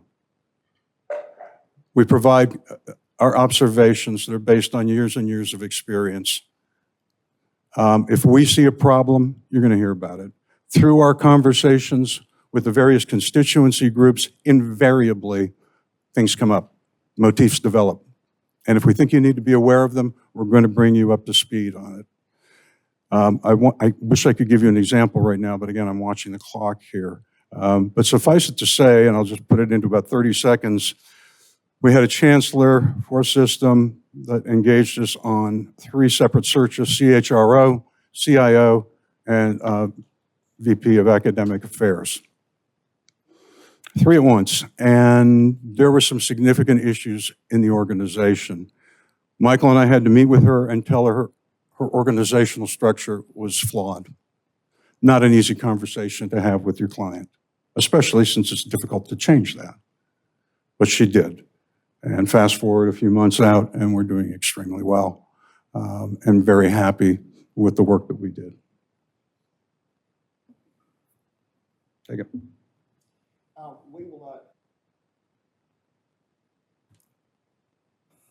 We'll not take the time to go through all of these, but this will give you a snapshot of representative placements that we have done. So you can see several chancellor and president positions that we have out there. I would like to jump to our commitment to diversity, equity, inclusion. I will say on that we live it. We live it in word and deed. We make sure when we bring on a client that we mesh their policies with ours. We have a vision statement, a mission statement in front of you. We also have a 2-page policy that we follow. Very important to us. Now, someone made the point a little while ago or asked the question, do you hire the most qualified candidate? Absolutely. But it's our job to bring you a diverse slate of candidates, which we do for our clients 100% of the time, of highly qualified candidates for them to select from. So any of the candidates we present could be selected for the position that we're recruiting for and hired in to be successful in that role. Now, as a result of that, 68% of our placements are from underrepresented groups. Key strategies include inclusive search committees, which are very important. If we have the option to talk with our clients about their search committees to make sure that they're inclusive, we do so. We're very intentional in our outreach, and we provide implicit bias training for our committees and our clients for their request.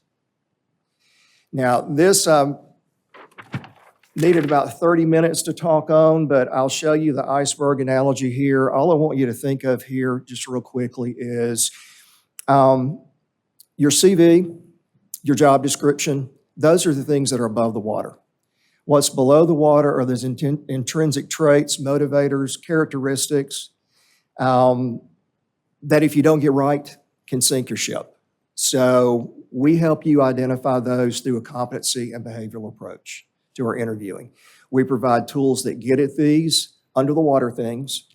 So you know without a doubt with someone coming in that you have the right person for the position.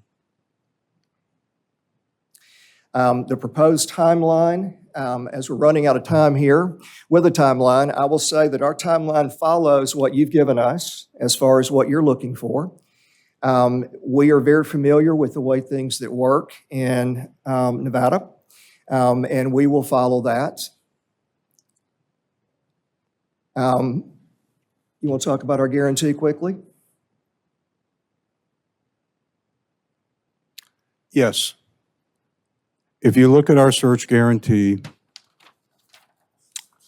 it's twice as long as the other folks presenting to you today. Why is that? I would suggest to you we're confident about our work. Otherwise, we would mitigate risk by cutting that.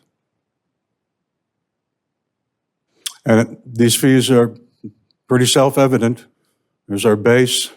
We've reduced it from our 33%. Usual and customary, indirect expenses at $15,000. That's it. And then the client-controlled expenses dictated by the organization are picked up by you. Pretty straightforward. All right. And we will leave that slide up for everyone to look at and turn it back over to you, Madam Chair, for any questions. Thank you very much. I appreciate your presentation.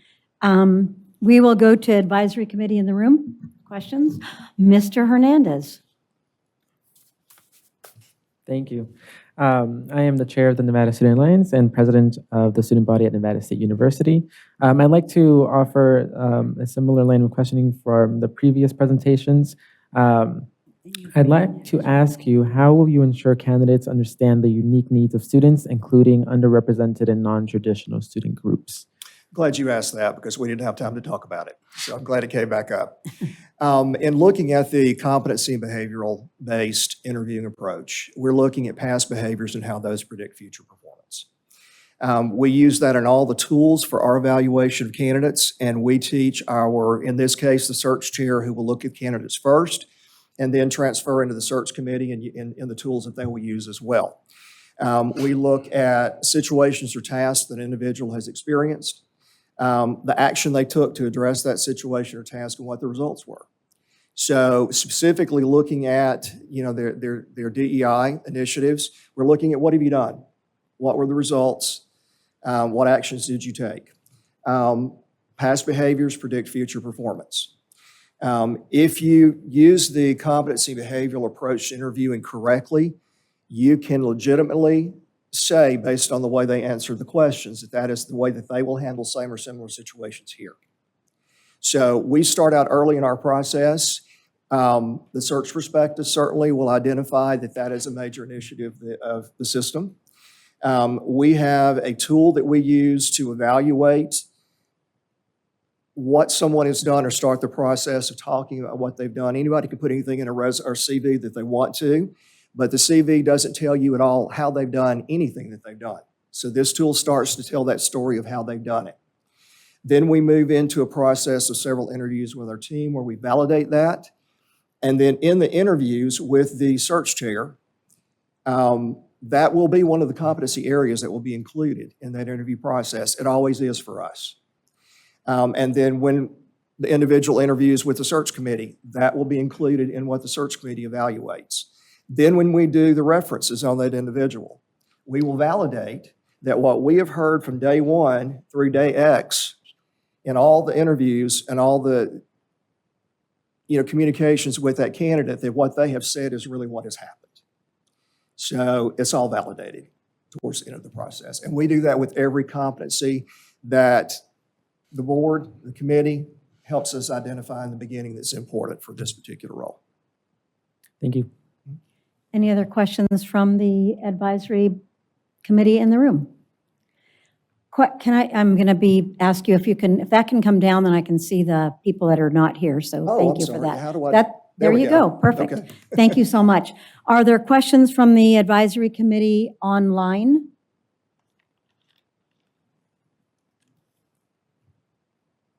Seeing none, committee members in the room? Anything from either one of you? No? Oh, you do. Regent Goodman. Thank you, Chair. Thank you for that great presentation. I guess my question is, when we're talking about how, keeping people and this system has seen some turnover, and it's very important for us to get someone and keep that person and have them be happy. And your example of Admiral McCraven, for instance, although it was due to a health issue, he wasn't there for, he was there for 3 years, I think, but for us, I think it's really important for us to ensure that our candidate is going to stay here, because we've had so much turnover. It's vital that we find someone that is happy here in Nevada and wants to stay here and make it their own. So I guess that would be my question to you is, it's just very difficult, and I would look to a search team to really be able to see those signs of how a person is going to really jump in, running and do well and want to stay. Can I address that? Of course. There is a philosophy in recruiting and hiring that I think is very important to address what you're looking for. There are in looking at it as an equation, there are two sides to the equation. There's the system/university side, there's the candidate side. For example, a candidate has to fit into what the system is looking for in their next chancellor. They have to meet those competencies that are identified as being important for the position. They have to fit within the values, the mission. They have to fit within the culture, whether that be the culture that you have today or a culture that you want to change to. And that person has to be an individual who can can adapt either way. And really, you have to identify, do you want somebody that's going to come in as status quo? Do you want somebody that's going to come in that's going to move us forward slowly? Do you want somebody that's going to come in and move us quickly? Those are all things we have to identify up front. So you have those pieces that are on the system side. On the candidate side, you have all of these intrinsic motivators, these personality characteristics. These things are developed very early in childhood that you can't change without years of behavior cognitive therapy, and you don't have time to do that with your next chancellor. So our process helps you identify those things up front. Is Nevada a place that they want to live? Las Vegas, does it provide what they're looking for? Is it going to motivate them long term? How does the family unit, whatever that looks like, fit within that? If it's someone that has children, what do the schools look like? If they're involved in churches, what are the churches like? All of those things from a personal perspective that's going to make somebody happy and want to be here long term. If you match those two together, then you have a great chance of our 100% stick rate or success rate. Our candidates typically stay for 5 years or longer, and they're typically promoted if there are promotional opportunities within their positions because we go for that right fit going on. If you don't do that, you're going to end up losing somebody in 2 years, 3 years down the line. Commitment's a big part of it. But you have to provide for them what they need. They have to provide what you need. That match has to be there. And so much of that is identified starting with those town halls and going through that process and identifying not just what the person's going to be doing, but what competencies they have to possess, what personality traits and characteristics they have to possess, who they're going to be working with, what those individuals are like, the board and the relationship with the board, the personalities of the board. We've had some challenges with boards, before with candidates. Never. All that has to work. Yeah. We add one thing to that as well. If you're a candidate participating in an Anthem search, it's not just a matter of throwing your CV in, having a quick conversation, and you get presented or even considered. If you're a candidate on an Anthem Executive search, there's work to be done, and we put them through their paces. Does that indicate a length of stay that's elevated? Don't know, but it does elevate a seriousness to participate in the process, and hopefully that's an extension into their employment. And part of that includes their homework. That's very important. Yep. They're tested on that. Yeah, if they don't have that commitment and they can't speak it back to us, they don't move forward. Thank you very much. Before we go to our regions, Arascata and Downs, Dr. Cram.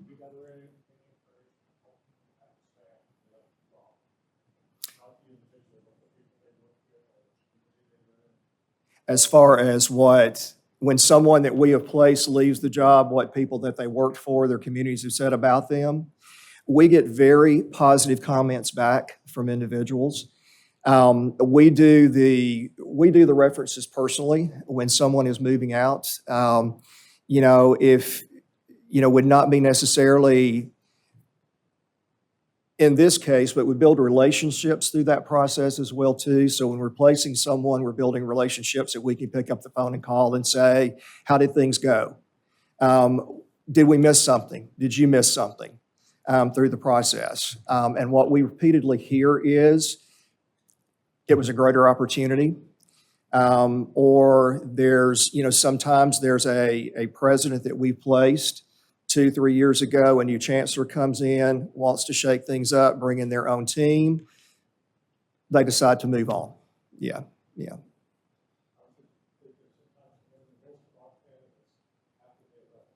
Yep.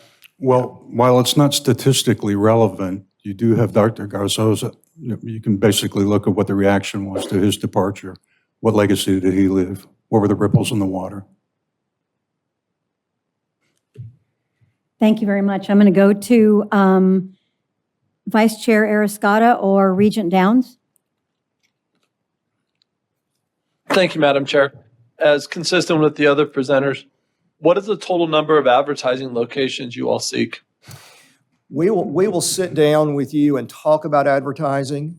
Just as the other groups have mentioned, we have a list of 10 or 12 different places that we can place ads. However, as Scott alluded to, out of many years of doing this, We very seldom get good response for really a dean level and above from advertisements. Typically, those are individuals, not always, there are exceptions, but many times those are individuals who are actively looking and maybe running away from something, and that's not necessarily what you're looking for. We do not discount by any means someone who responds to an ad. We do dig down to see what their reasons for wanting to leave where they are may be, but we typically do not have good response. In higher education, we have found that we do have to advertise, and we do have to advertise extensively for a chancellor position because we will get pushback from your constituent groups, your universities, if we do not do that. So we will, we will be very careful in our recommendations to the university to make sure that we're using your money wisely. But we will place the ads. So the advertisement placement that, as you stated on your slide number 10 regarding the fees, expenses for the chancellor search. So what you're stating is that we, the board, would have control of the cost expenditures for the advertising, the consultant travel, the candidate travel in the background. So, but the advertising would be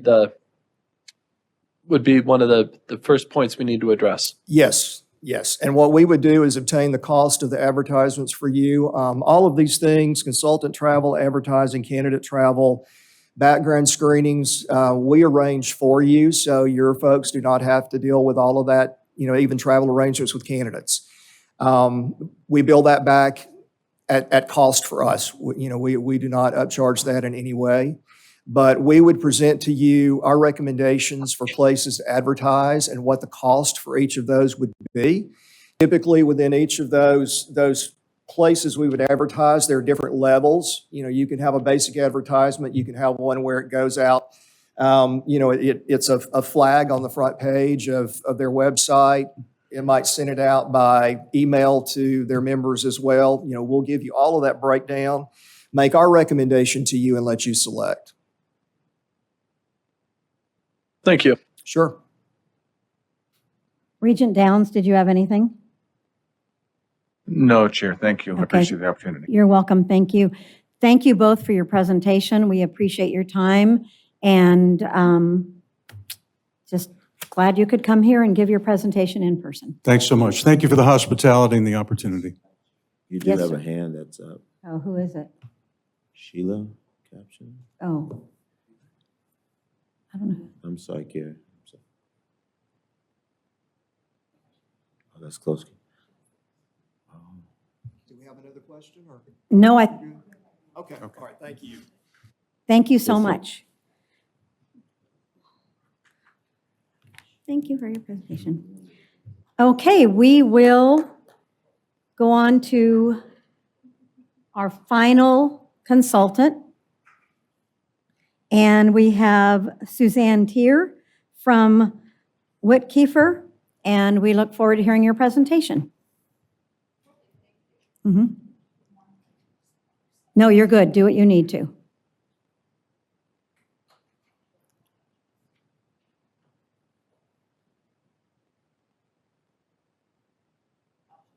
No, you're fine. I like people to be comfortable.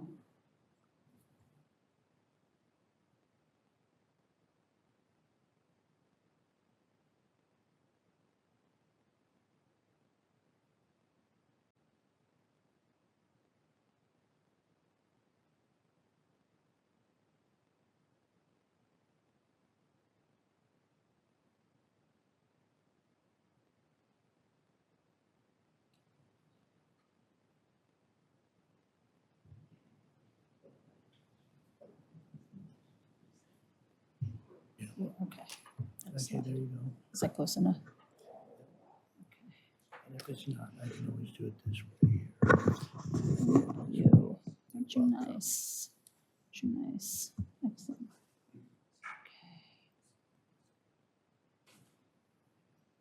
Okay.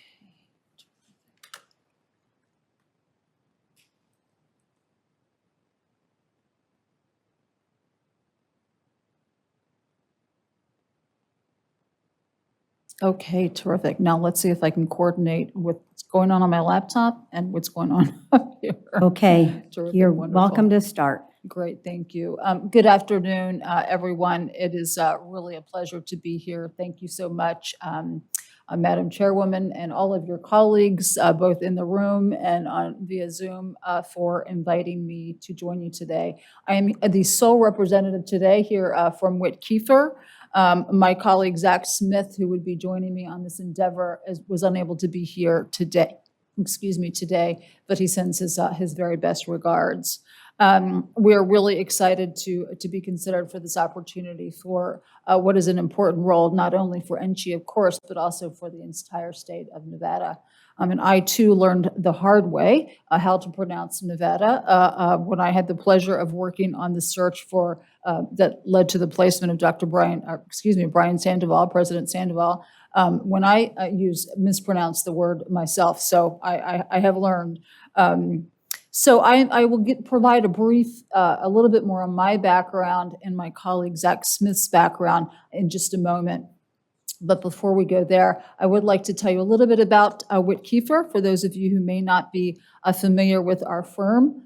We are more than a half century old. We have a history of serving institutions within higher education, within the sciences, and within healthcare. We have consultants across the globe, and each clients and consultants across the globe. And each year we conduct more than 500 searches in the education space alone across the firm. We have doubled in size since 2016 when I joined WittKieffer. That was 8 years ago. And I think this is a real testament to the quality of the service that we provide to our clients, and most importantly, to the quality of our outcomes. And within recent years, we've expanded beyond executive search. We now offer mid-level search, interim and on-demand leadership, and also an extensive suite of leadership and board advisory services. We like to say that we're large enough to provide a full range of service with ample resources to our clients. We have a robust research team, executive search coordination team, et cetera. And we're also small enough to provide a personal high-touch service of a boutique firm. We're proud to be a 100% employee-owned firm, and all of our search consultants are full-time employees. A little bit about myself and my background. I'm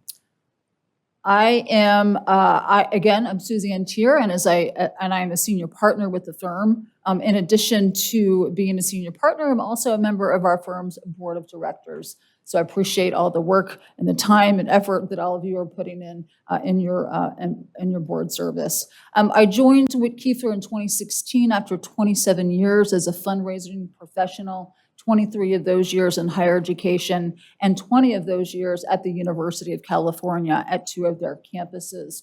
So I have a deep appreciation for large, comprehensive, research-intensive institutions that with a public mission. And as an extension of my time with the University of California, I do a lot of work within the UC system and had the privilege of leading the search for the Chancellor at UC Berkeley most recently, which is a wonderful experience. And I work with some of our highest profile public institutions, University of Wisconsin-Madison, UC San Diego, UCLA, Penn State, et cetera. After 30 years in California, I moved to Santa Fe, New Mexico 2 years ago, so I am now a proud New Mexican. My colleague, Zach Smith, who will partner with me very closely on this search, is the executive partner of the education market within WittKieffer. He's been with the firm for 10 years and joined after almost 2 decades in administrative leadership at universities, including UC Irvine and UC Riverside. He has supported over 325 searches since he's joined the firm, and including some of our most visible presidential searches, including the University of Minnesota, the University of Washington, and also the University of Utah. He is a 2-time degree holder of UNLV, brings a real personal commitment and interest in this opportunity. And together, Zach and I had the opportunity to work, as I mentioned previously, on the search that brought Brian Sandoval to UNR as their president. We also have an executive search coordinator that will work on our team, a dedicated research analyst, and other colleagues who will be behind the scenes supporting this operation. Just a quick overview of some of our experience and our success rates. We did provide a list of our 145 presidential and chancellor level searches in our detailed proposal. Here you will see some specific examples. We have worked at the system level quite extensively among R1 universities quite extensively, and also experience within NSHE institutions. We are currently at the finalist stage for the search of the new president of the University of Hawaii system. A lot of similarities, I think, between the Nevada system and Hawaii, a small state, varied types of institutions, a lot of media attention on the university in Hawaii, like here in Nevada.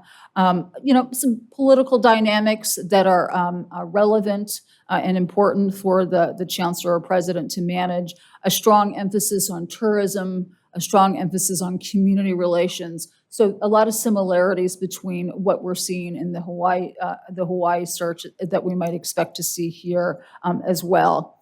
We're fresh in the market, working with candidates who are interested in system level leadership roles. Not all candidates are interested in serving at the system level. And there are folks who really are, I think, highly attracted to the opportunity to serve at a system level and have a real impact across their state. And that's an important quality that we'll be looking for in your candidates. At the campus level, I mentioned the searches for University of Minnesota, which also has some system-like dimensions to it. We just concluded the search at New Mexico State, also has some system-like dimensions there. I mentioned the search at UC Berkeley. We've also worked recently, Zach and I, on the search for the president of Kansas State. He and I work frequently together, Zach and I, and share a mutual commitment to public research institutions. And many of our clients have been land-grant institutions as well. Actually, let me go back there just to mention, because it may not be something that you can see easily on the slide. We do have an average, our presidents have an average tenure of 8 years, which is significantly higher than the national average. And that is something that, that we're very, very, very proud of. Okay. We did take a couple of slides to share some of our representative placements. You'll see Rebecca Cunningham, again, at the University of Minnesota, a recent placement, Rich Lyons at UC Berkeley. I won't go through all of the names here, but very proud of both the institutions that we've had the opportunity to serve and the placements. And I think across these 3 slides, you will see also a variety of a number of women in these leadership roles, and of course, people of color. We have a very strong commitment to diversity, equity, and inclusion, and we'll certainly talk about that in just a minute here. I will say our last representative placement here, Anna Mari Kalsi, the president of the University of Washington, she was placed in that role in 2015 and continues to serve. She will be retiring at the end of the year after a decade of service to the University of Washington. And these are people, of course, that we maintain strong, close relationships with, and would be among the folks that we would turn to right away at the start of the search to seek their advice and counsel on colleagues that they might recommend for this opportunity. I mentioned that we, like NSHE, are very committed to increasing diversity of leadership in higher education, creating equitable opportunities for established and emerging leaders, and supporting leaders who will build communities where everyone feels welcome, respected, and valued, regardless of their background, their identity, or abilities. I think our track record speaks to our success in recruiting very strong, diverse pools of candidates, and more importantly, to our clients' commitment to selecting exceptional leaders who are diversifying the ranks of leadership in higher education. As one of my colleagues mentioned previously, we're not the ones who make the hire. It will be the Board of Regents that makes this hire, and we always appreciate when our clients prioritize and use their authority to hire individuals who are increasing diversity in higher education. One of the notes on that, I didn't realize until I joined WittKieffer in 2016 that I was from an underrepresented group. I grew up in a field of fundraising professionals where women actually were the majority. And I got into this field as an executive search, and I realized, oh my heavens, wow, we've got a lot of work to do, and I am among an underrepresented group when it comes to leadership in higher education. One of the things I spend a lot of time doing, and I think this is something I want to mention a little bit more later, is talking with candidates who don't necessarily see themselves in these roles. There may be candidates, and I'll just use women as an example because I am one, who think, I'm not ready for this job. I don't have the qualifications. I can't do this. And I spend a lot of time saying, actually, yes, you are ready, and yes, you can. And here's what I see in your background. Here are the qualities that I see that you bring to the table, and really encouraging them to go for it and make it happen. I had a candidate that I worked with. She's now a CEO of an independent research institute. And I talked to her maybe a year after she was in the role, and she said, Suzanne, you really helped me see myself in this role, and I appreciate that. So that is an important commitment, not only of our firm, but of me personally in terms of the work that I do and really helping women and people from underrepresented groups feel confident and like they are ready to move forward and to explore these opportunities. In addition to recruiting candidates from underrepresented backgrounds, we are adept, like many of the colleagues of mine today who have spoken earlier, at leading an equitable search process for our candidates and working with committees to really develop an inclusive search process and to mitigate bias as much as possible. We use all the tried and true types of techniques that you've heard about earlier today in terms of developing a profile that really signals to the community that this is an important value of NSHE, making sure that we're getting the word out broadly in a variety of channels that are targeted towards underrepresented communities. Most importantly, engaging in direct outreach to candidates who we know are from diverse backgrounds and really encouraging them to consider this opportunity. We will monitor our progress at every step of the way. WittKieffer is about 330 in size in terms of our employees. 74% of us are women, and 22% of our firm are people of color. And we're continuing to make progress on that front. A little bit about our search process and strategy. We appreciate that NSHE has a prescribed and proven method for conducting your chancellor searches, and we're certainly fully prepared to support that in a way that aligns with your process and with the Nevada open law requirements. To talk a little bit about strategy and how we'll recruit, and then we'll talk a little bit about the timeline of the process. First, how we'll recruit, and secondly, who we're going to target for this opportunity. Again, you've heard this from some of my other colleagues. We do have a very robust and large team of researchers. Although we do have a draw from our database, there's a lot of movement in the field. We're keeping up with who's going where and the new leadership roles that people are playing. And we're able to really target based on what we're hearing from the board and from the chair of the committee. We don't know enough yet about what it is that you're looking for. We can draw some conclusions that might be, on target. There's probably a lot of room around the margin to really understand what your needs are at this moment in time. And, the leader that you needed 10 years ago or 5 years ago is probably very different than the leader that you need today. So we're going to be listening and learning, and we're going to be developing the profile based on what we hear. We too are very strong advocates of doing wide community engagement.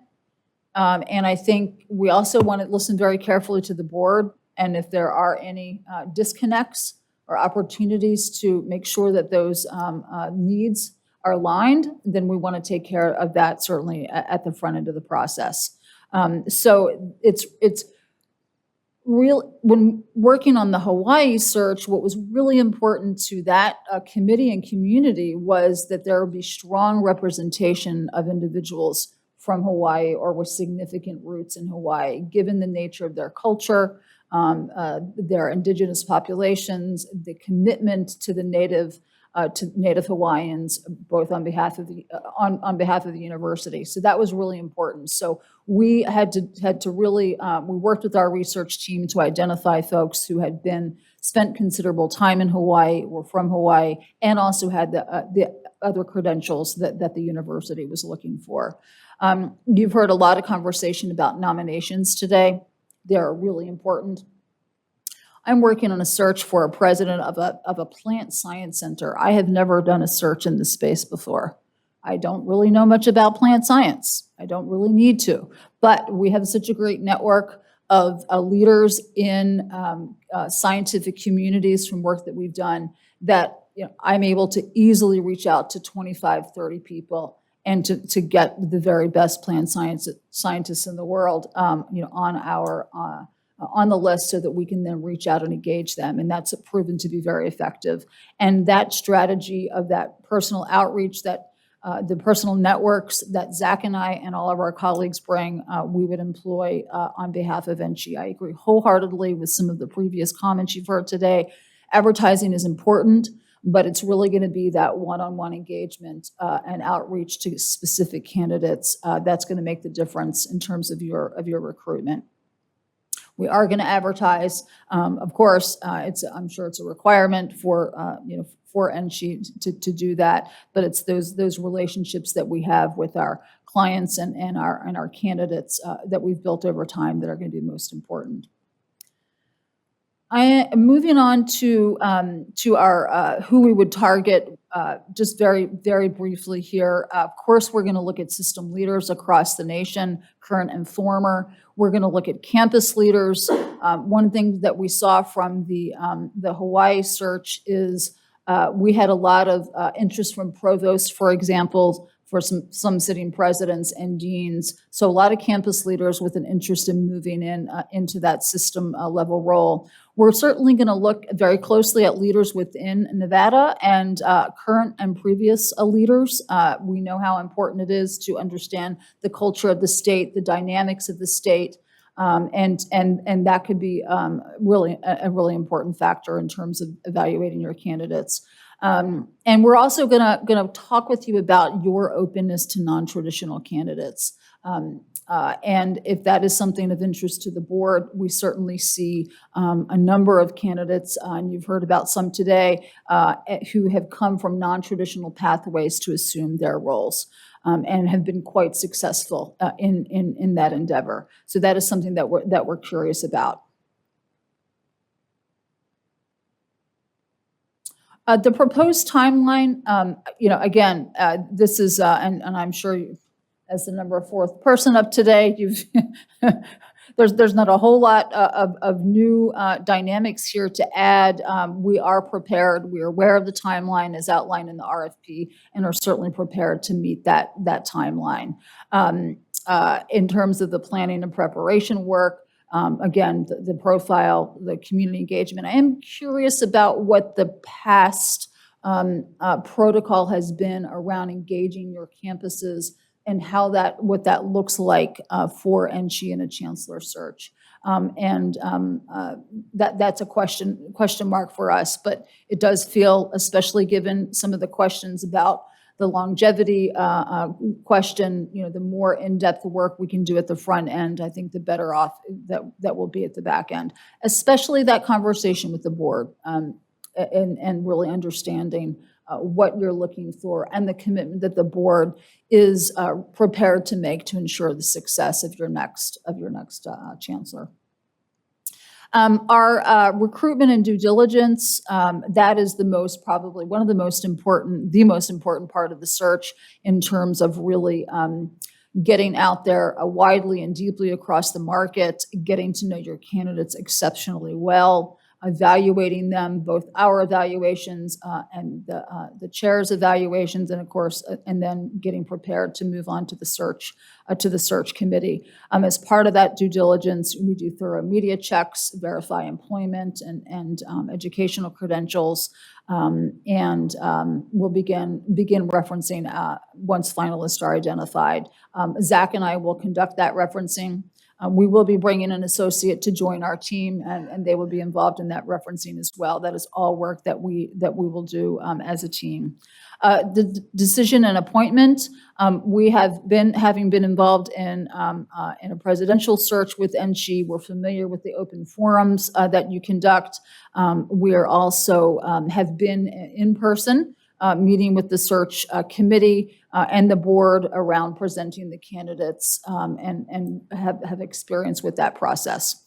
And of course, once the chancellor is appointed, we are prepared to support their successful transition. We have a variety of services that we'd be glad to talk with you about. Our search guarantee is, we do guarantee our candidate placements for 12 months. And if there's, there are exceptions, if there's an organizational change or something significant of that nature, that would be an exception. But otherwise, we do have a 12-month guarantee for our candidate, for our placements. And let me see, I think I skipped over one. Yes, I did skip over one. Our fees and expenses. We are proposing a fixed search fee of $165,000.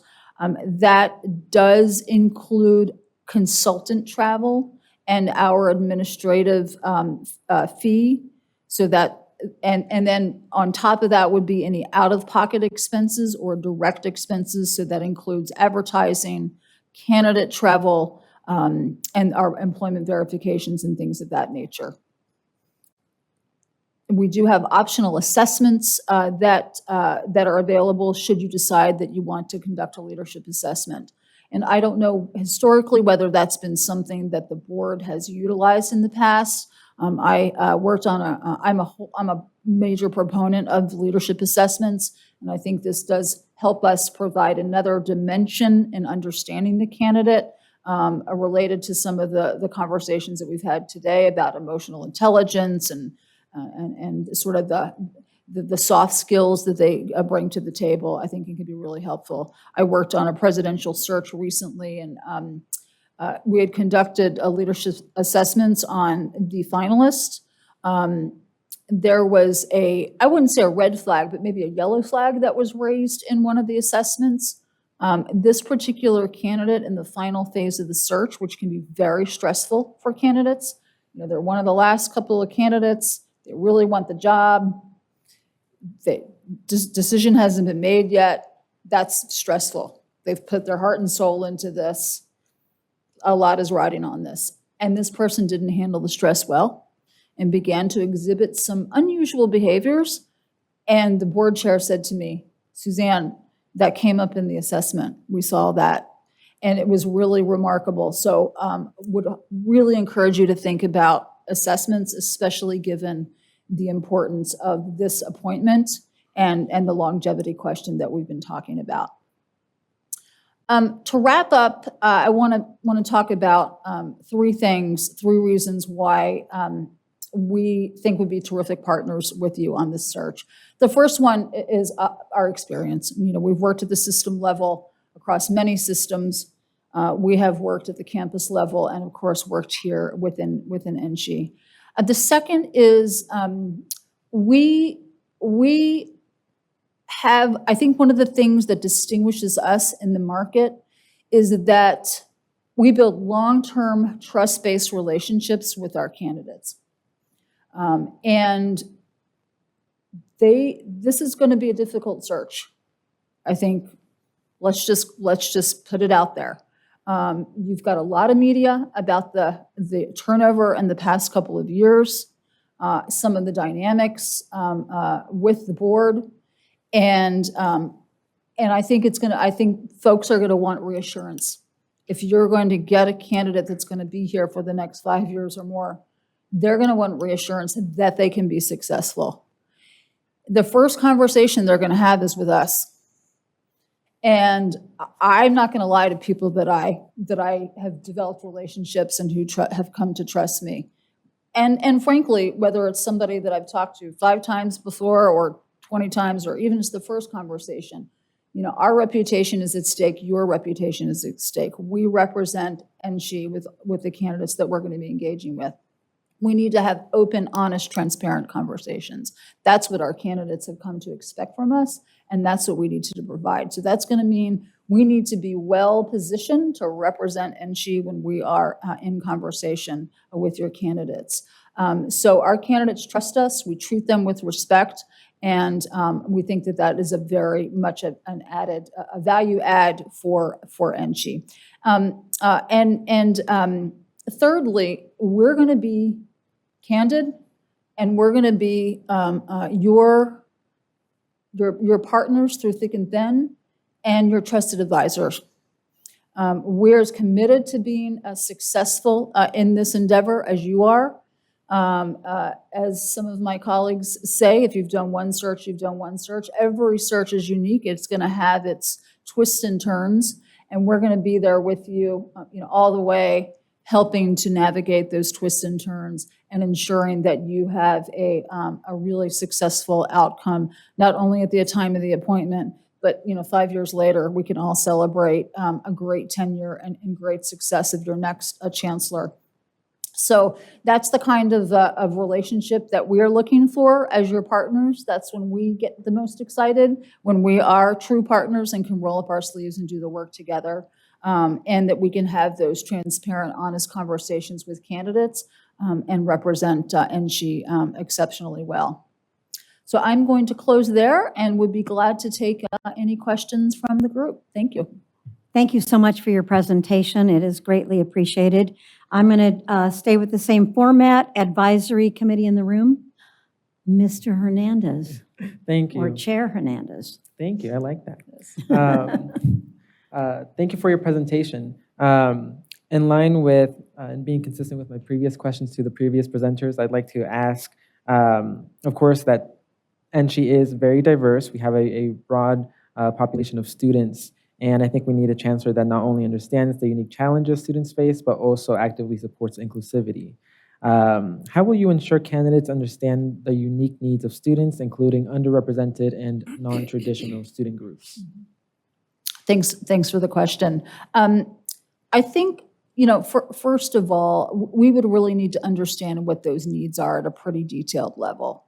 I mean, we talk a lot about what are the students' needs.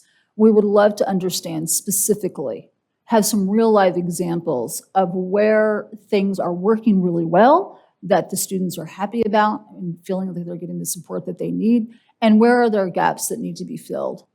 And translate that into what you're looking for in your next system president, and how this chancellor, and how the chancellor, what role does the chancellor play in actually meeting those and helping to address those needs? Because that's a different role than what the presidents on the campuses are going to play, or what the the vice presidents of student affairs are going to play. So we need to translate that into a system level vision, a system level set of actions that you would like to see that this person can actually execute.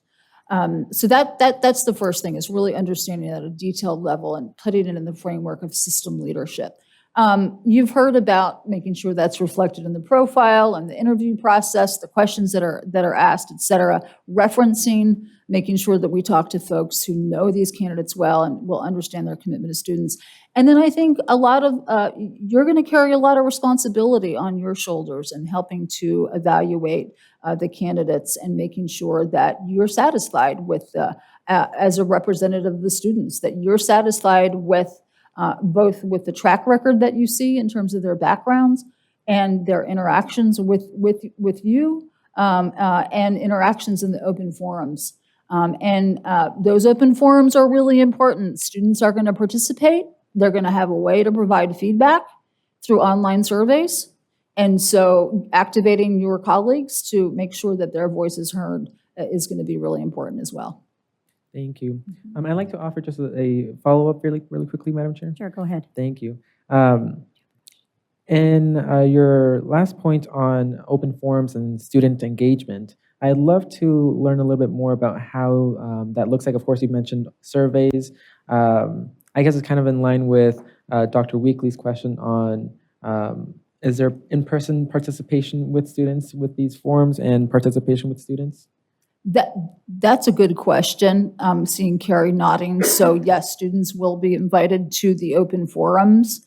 My understanding of a typical open forum is that the individuals who attend are free to ask questions of the candidates. So making sure that your student colleagues are there and that they come prepared with questions, and then also participate in that survey.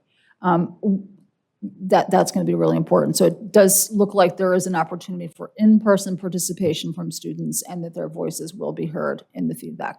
Thank you. Very affirming. Yep. Any more advisory questions in the room? Seeing none, I will go to the advisory committee online. Any questions from anyone? I'm not seeing any hands raised. Okay, I will, Regents in the room, Regent Goodman. Thank you. Thank you for your presentation.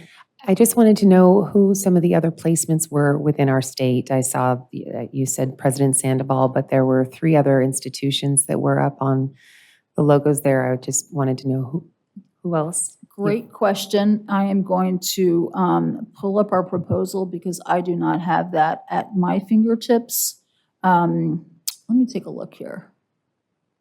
Give me just a quick second. Sorry about that. I know we also placed the Vice President for Advancement at the Reno campus. I wasn't involved in that search, but I know Bill Johnson, he's terrific. We also worked on the search for the Vice Provost for Information Technology at the Reno campus. It looks like we've done about 4 searches at a variety of levels at the UNLV campus, including 2 fundraising roles and a financial aid role and a facilities management role. At Nevada State, we've done the search for the Dean of the School of Education, the Provost and Vice President of Academic Affairs, the VP for Finance and Business, and yes, those are the searches. Thank you. Who was the fundraising for UNLV? What search was that? Who did you find in that search? That was Bill Johnston. Okay. Yep. Here at UNLV? Yeah, no, I'm sorry, at the Reno campus. At UNLV, though, you had mentioned that there was a fundraising. There was a Senior Associate Vice President for Development and the Campaign Director. And I was not involved in that search, and I don't have the name. I'd be glad to get it to you. No problem. Thank you. Okay, thank you. I'm going to go ahead and see if Vice Chair Escada or Regent Downs have any questions. Thank you, Madam Chair. Just be uniform with the other presentations. What is the total number of locations you'll be advertising for the position? We typically recommend in the 10 to 12 range, including general higher education venues, some specific venues that are geared towards individuals from underrepresented backgrounds. So it's about 10 to 12, but that can be amped up, that can be tailored back to the needs of the board.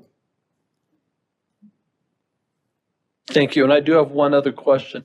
In regards to slide 11, one of the asterisks on the bottom was, upon request, WittKieffer can facilitate criminal and credit checks, is that in addition to the proposed fees and expenses, or is that under the fixed fee rate? Though that would be part of the out-of-pocket expenses and direct expenses. Yes. And it is asterisked because we do not typically conduct credit and criminal background checks. Usually the employer, 99% of our clients do that as part of the routine when making an employment offer. We can absolutely do that. Of course, we would work with a third party on that. But that would be an additional fee in that out-of-pocket expenses. Yeah. Thank you. Regent Downs. Thank you, Chair. I don't have any questions this time. Thank you very much. Thank you. Seeing no more questions, thank you for your presentation. We greatly appreciate it. What I'd like to do now is just take a brief 5-minute break and then come back to first with the advisory committees. And if you'd be willing to share, if you have that opinion at this time, first and second choices, so that then I can go to the committee of regents to see where we want to go with item number 5. Thank you all so much, and thank you. Thank you. One of the most important things that a board does, and having an advisory committee is exceptionally important because you are the system. And I take great thought in that.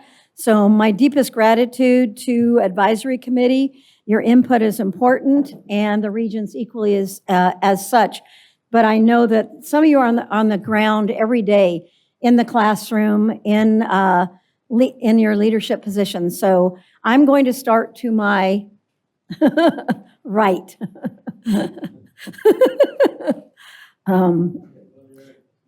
That's in.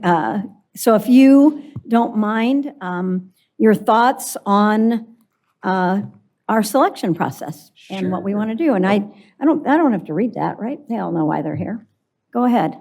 Awesome. Well, for the record, Eric Gilland, NSHE Chief Human Resources Officer.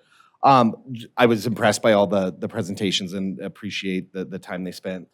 And I don't know if we still have folks here. So I don't mean to diminish the work that any of these groups do, but I think it's important to just point out they all are going to do the same things for us. They all have the databases, they have the connections. So for me, it's what are the wraparound services that we get along with that. So with that, I would say I like AGB. I like their transition plan that they offer. That kind of aligns with my mindset for leadership development. And we're hiring a chancellor, we're hiring a very experienced person, but they still are going to have a learning gap. And so to be able to provide an avenue for them to be able to bounce ideas off of, to vent to, whatever the case may be. So I really do like that aspect. And my second is just going to be from experience. I've used WittKieffer on multiple searches. I've contracted with them. Very professional, highly regarded. Not that any of the other firms are not, but so that would be my second. But AGB for me was really the whole wraparound services they provide. Is I think what we need to get somebody in here and keep them here. We can get somebody here. We got to keep somebody here, and we need to set them up for success from day one. So. And I know that it's not easy to just do this, so I appreciate everybody giving their input. It's important. And we're working with adults. They know that some they win and some they have to go on to the next selection, and they've done others with us. So it's not easy, and I get it. So we'll go on to Mr. Hernandez, chair of those students. Thank you. Well, first, Madam Chair, I just want to say I want to thank all the presenters who were here today and for their time and money spent on the RFP process, and even just being here today. I think all of them were absolutely qualified, and I, for one, support moving forward with WittKieffer as my first choice due to their thoughtful approach and understanding the unique needs of students in Nevada and how those needs are reflected in the next role of the chancellor. As my second choice, I would go ahead and move forward with AGB search. They bring a valuable set of expertise and commitment to higher education leadership, specifically focused on inclusion and equity within those who are underrepresented in higher education leadership. Those values, I think, are really resonate with me as a student and the representative of our students. And so those two are my choices. Thank you.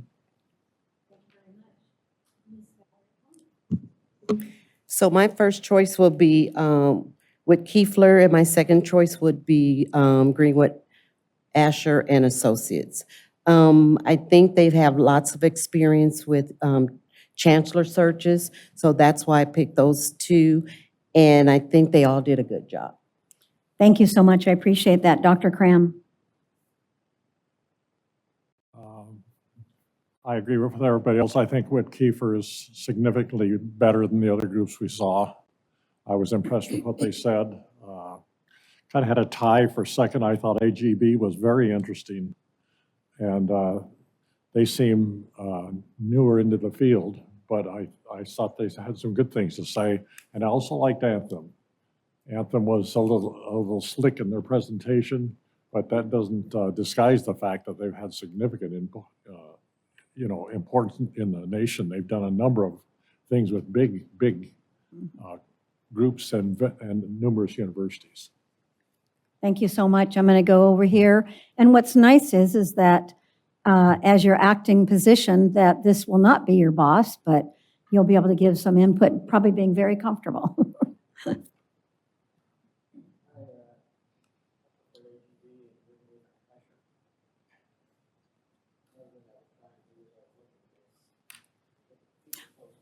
Microphone. Madam Chair, we can. Thank you. Taking care of that. I thought I had it on. I'm sorry. Do I need to repeat myself? Yes, sir. And I didn't introduce myself. Bill Kibler with CSN. My preferences would be AGB and Greenwood Asher. But I was also trying to do some homework here because when you look at the fee proposals, it's apples to oranges. So I was trying to take some of these set fees, add in some of these optional fees that clearly we're probably going to want to pay for. We want to pay for background checks if they're hiring separately for that. We want to pay for design work if they charge separately for that, which one firm did, and bias workshops might be important. One firm was going to charge for that, the others would not, and so came up with some comparisons of about $130 for AGB, about $150 to $160 for Greenwood Asher, about $112 for Anthem, and about $170 plus for WittKieffer. Those aren't precise, but they're an attempt to sort of make them as close to apples as I could in looking at these things. So that's just FYI. Thank you. We appreciate that. Dr. Weekly. Thank you so much, Madam Chair. As much as I appreciated each presentation, I learned a lot today in terms of what they each offer. I agree. I like AGB. And Madam Chair, having worked with you in the past, I know how you are about rules because I picked 3, but you told me 2 today. So I like how Dr. Cram described Anthem. I think that was a slick presentation as well, but that wasn't my choice. I'm going to go with, oh boy, I liked both Greenwood and WittKieffer, but I'm going to go with Greenwood Asher on that one as well. Thank you, sir. I appreciate your time on that. I'm going to go, it's hard when a lot of people are on the screen, so I'm going to just call out your names if that's okay, not trying to put anyone in the spot, but like I said, a very important decision. So Dr. Achara, you have to be at the top of that list, if you don't mind, sir. Thank you, Chair Brager, Kamud Acharya, President of DRI. I think my first choice would be WittKieffer for a number of reasons because of their experience with the system and also nationwide. But also one thing they said that the others didn't, that resonated really well with me, that this is going to be a difficult search. And they seem to understand that. And the others did not acknowledge that. So that was big for me. And I know that they have a lot of experience in the system as well. And my second would be AZP. Thank you, Chair. Thank you so much. Mr. Taylor Adams. No. Oh, sorry about that. Mr. Ryan Cherry.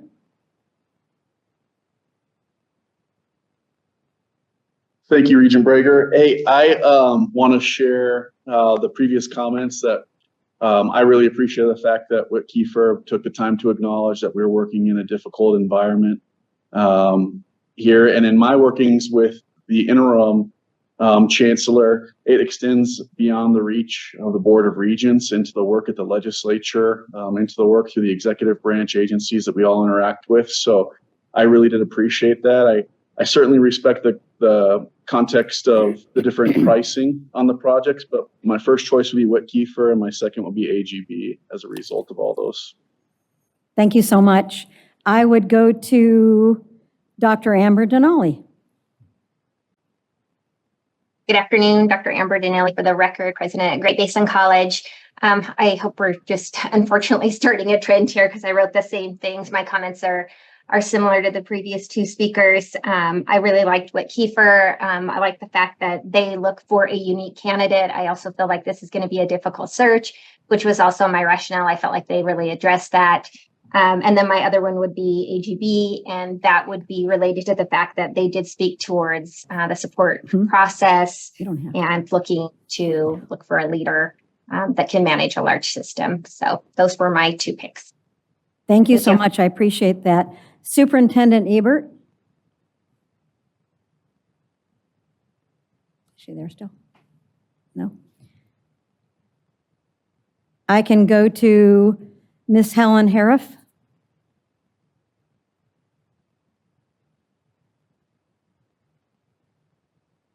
Dr. Hillerson.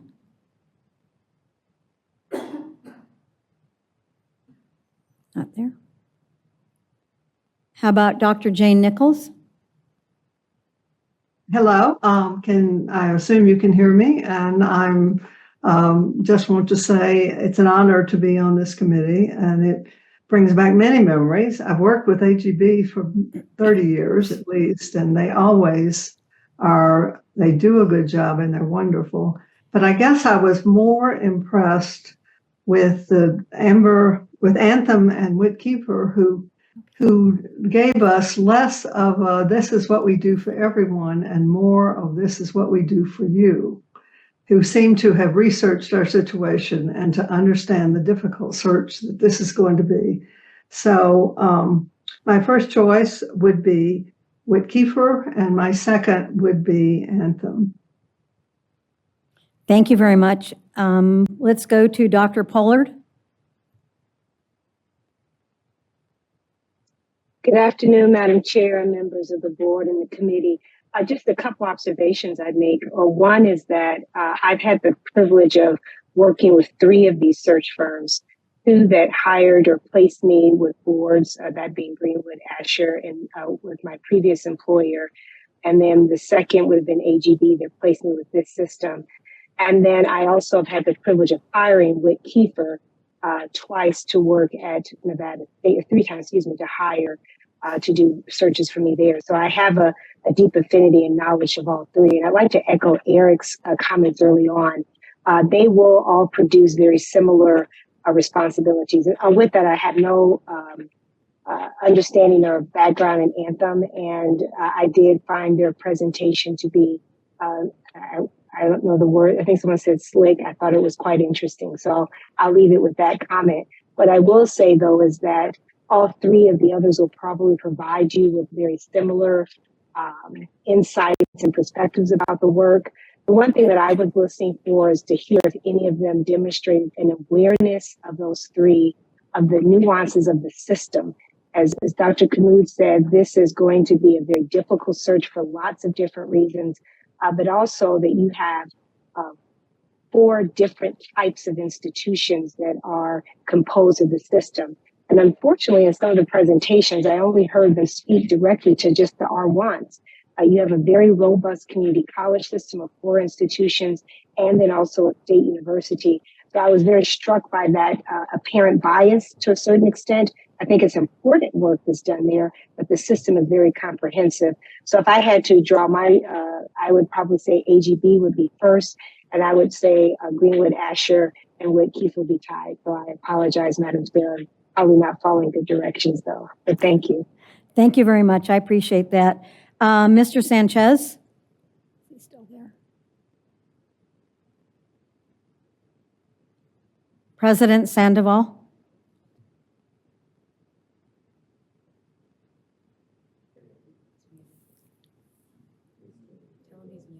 Oh, you're not, you're muted, I believe.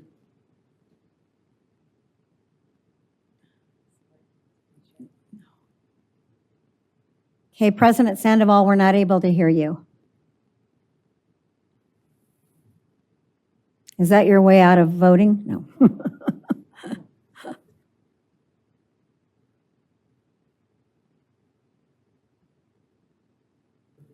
Dr. Whitfield?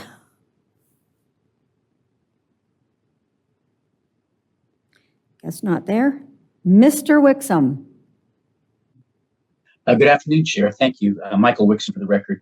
For reasons that were outlined before, my first choice was Whitfield. I think they understand. Yes, thank you. They understand, I think, the challenges of the search, and I think they have a deep understanding of Nevada. I also liked AGB, so those would be my two choices, Okay, first and second. Thank you so much. I appreciate your input. President Sandoval, are you able to be with us?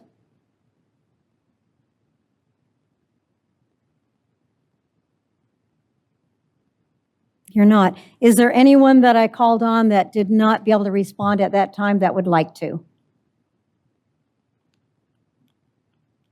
Seeing none, what I'm going to do is turn it over to the committee, and if they have any comments or a motion, that would be at this time that we would have this happen. Any comments from Regent Goodman? Thank you, Chair. I believe that I appreciated all of the presentations, but I was impressed with Greenwood Asher. I felt like I liked that they would have the time. I liked that they had that passion. I had a great feel from them, and they actually were my favorite. I appreciated WittKieffer as well. But they are so big with 500 searches a year. That's a lot. So there's two sides to that sword. It could mean that there's a lot of resources, but it also could mean that how much time do they have? So that was a concern of mine. But I did appreciate their presentation, and I appreciate them acknowledging what this search is going to be. So that's where I stand. Thank you. Thank you. Anything from Mr. McMichael, and then our Regent McMichael, and then I'll go up to the north. Yes, I appreciated all the search teams that came in, and I listened and I learned quite a bit. And I would make my decision when it's called for. I'm sorry, go ahead. I apologize, sir. Okay. Are we ready to make a decision? Yeah, you can make a motion, and then I'll just. Okay. You may make a motion, and I'll open it up for discussion. Okay. Motion to approve AGB for the search team. Okay, we have a motion on the floor, but I would like to see if Regent Downs or Regent Arascata have any questions or comments. I believe we both do. And no one made a second yet. If there's a second on the motion, there doesn't have to be, or there can be. We know how that works. Okay, so far there's not a second on the motion. The motion would, it has to be, yeah. Good try there. Okay. He just wanted to be acknowledged. No, that's okay. We need levity right now. I will go to either Regent Downs or Vice Chair Arascata if you have any comments. And for right now, motion failed at this point in time. Thank you, Madam Chair. As one of the previous advisory members stated, each of the search consultants all of them did a great job, but each of them will be doing the same job, finding a candidate worthy to lead the Nevada system of higher education. And yes, WittKieffer did bring up the elephant in the room in regards to the numerous issues that we've had in the past in a very honest delivery. However, I have mine ranked as Anthem number 1 and AGB as number 2. Thank you, Madam Chair. Regent Downs. Thank you, Chair. I have it ranked as, they thank you to all the search companies to come and present and take the time. My ranking would be Anthem number 1 and Greenwood number 2. Thank you very much. And I do have, President Sandoval did give me a text, and he has WittKieffer as number 1 and AGB as number 2. Thank you, sir. Sorry that you're having problems with your intercom system. Yes, sir. Madam Chair, this is Chris Nielsen for the record. And just a suggestion, regardless of who is ultimately the firm is selected, the motion would be to select the firm and then to enter into negotiations with the system of higher education for a contract with the board to provide executive search services and to aid the ad hoc Chancellor search committee, just along the lines of what the agenda item states. Thank you very much. So the floor is open for Regent Goodman for another motion, I was going to say, or a motion. I move to select Greenwood Asher and Associates as the search firm. Everything Chris said. Enter into negotiations with the Nevada System of Higher Education for a contract with the Board of Regents to provide executive search services and aid the ad hoc Chancellor search committee in the search for a permanent chancellor. Okay, is there a second? We're doing great. There's no second, so the motion dies. I'll second Regent, the okay, motion. Regent Downs seconded that, so the motion did not die. We have a motion on the floor and a second. Do we need a roll call on something like this? Chris? Or I shouldn't call you Chris, but. Yeah, Madam Chair, I'd suggest taking individual votes. Okay, thank you very much. We'll do a roll call. Angela, or I'm getting into first names today, I apologize. Ms. Palmer, if you could do a roll call, that would be great. Vote. Ma'am, just for clarity, excuse me, Madam Chair. Regent Goodman, if you can restate your motion, please.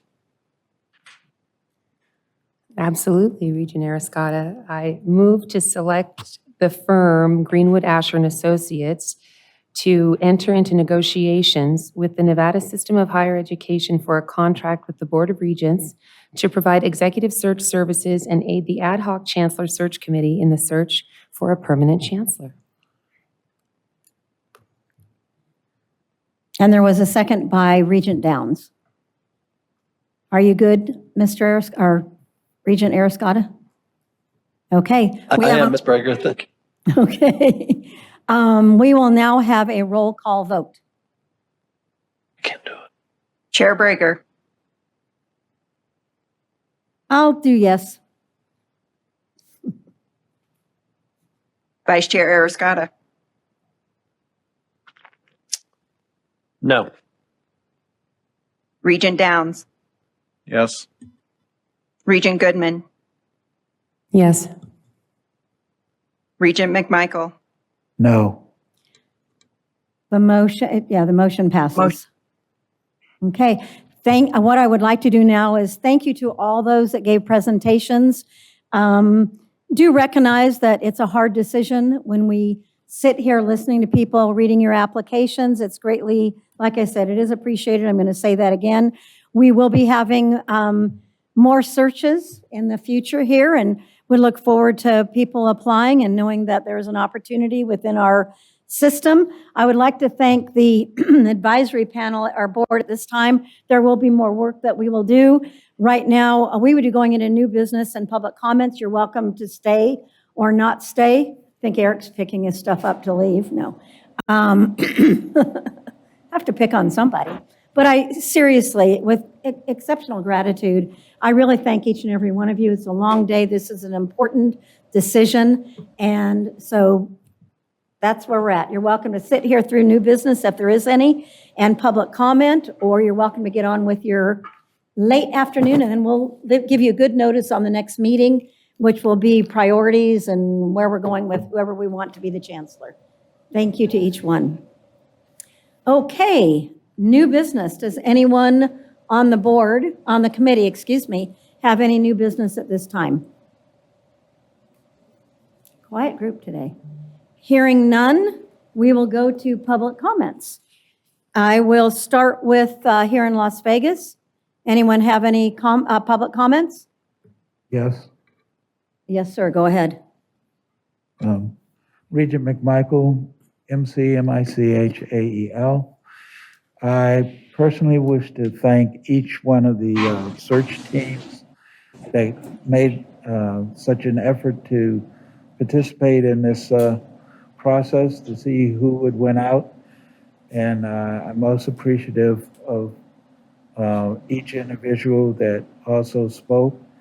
And I wish you better luck in the future. Thank you. Thank you, sir, for those comments. I will go to GBC. Any comments there, or public comments? There's no public comment in Elko at this time. Thank you very much. Any at the system office in Reno? There is none. Thank you very much. And on the telephone, is there any comments at this time? Thank you very much. Our meeting is adjourned, and I just, again, thank you to everyone so much. Hard decisions. We have a lot of hard work in front of us, but I will adjourn this meeting. Bang, bang.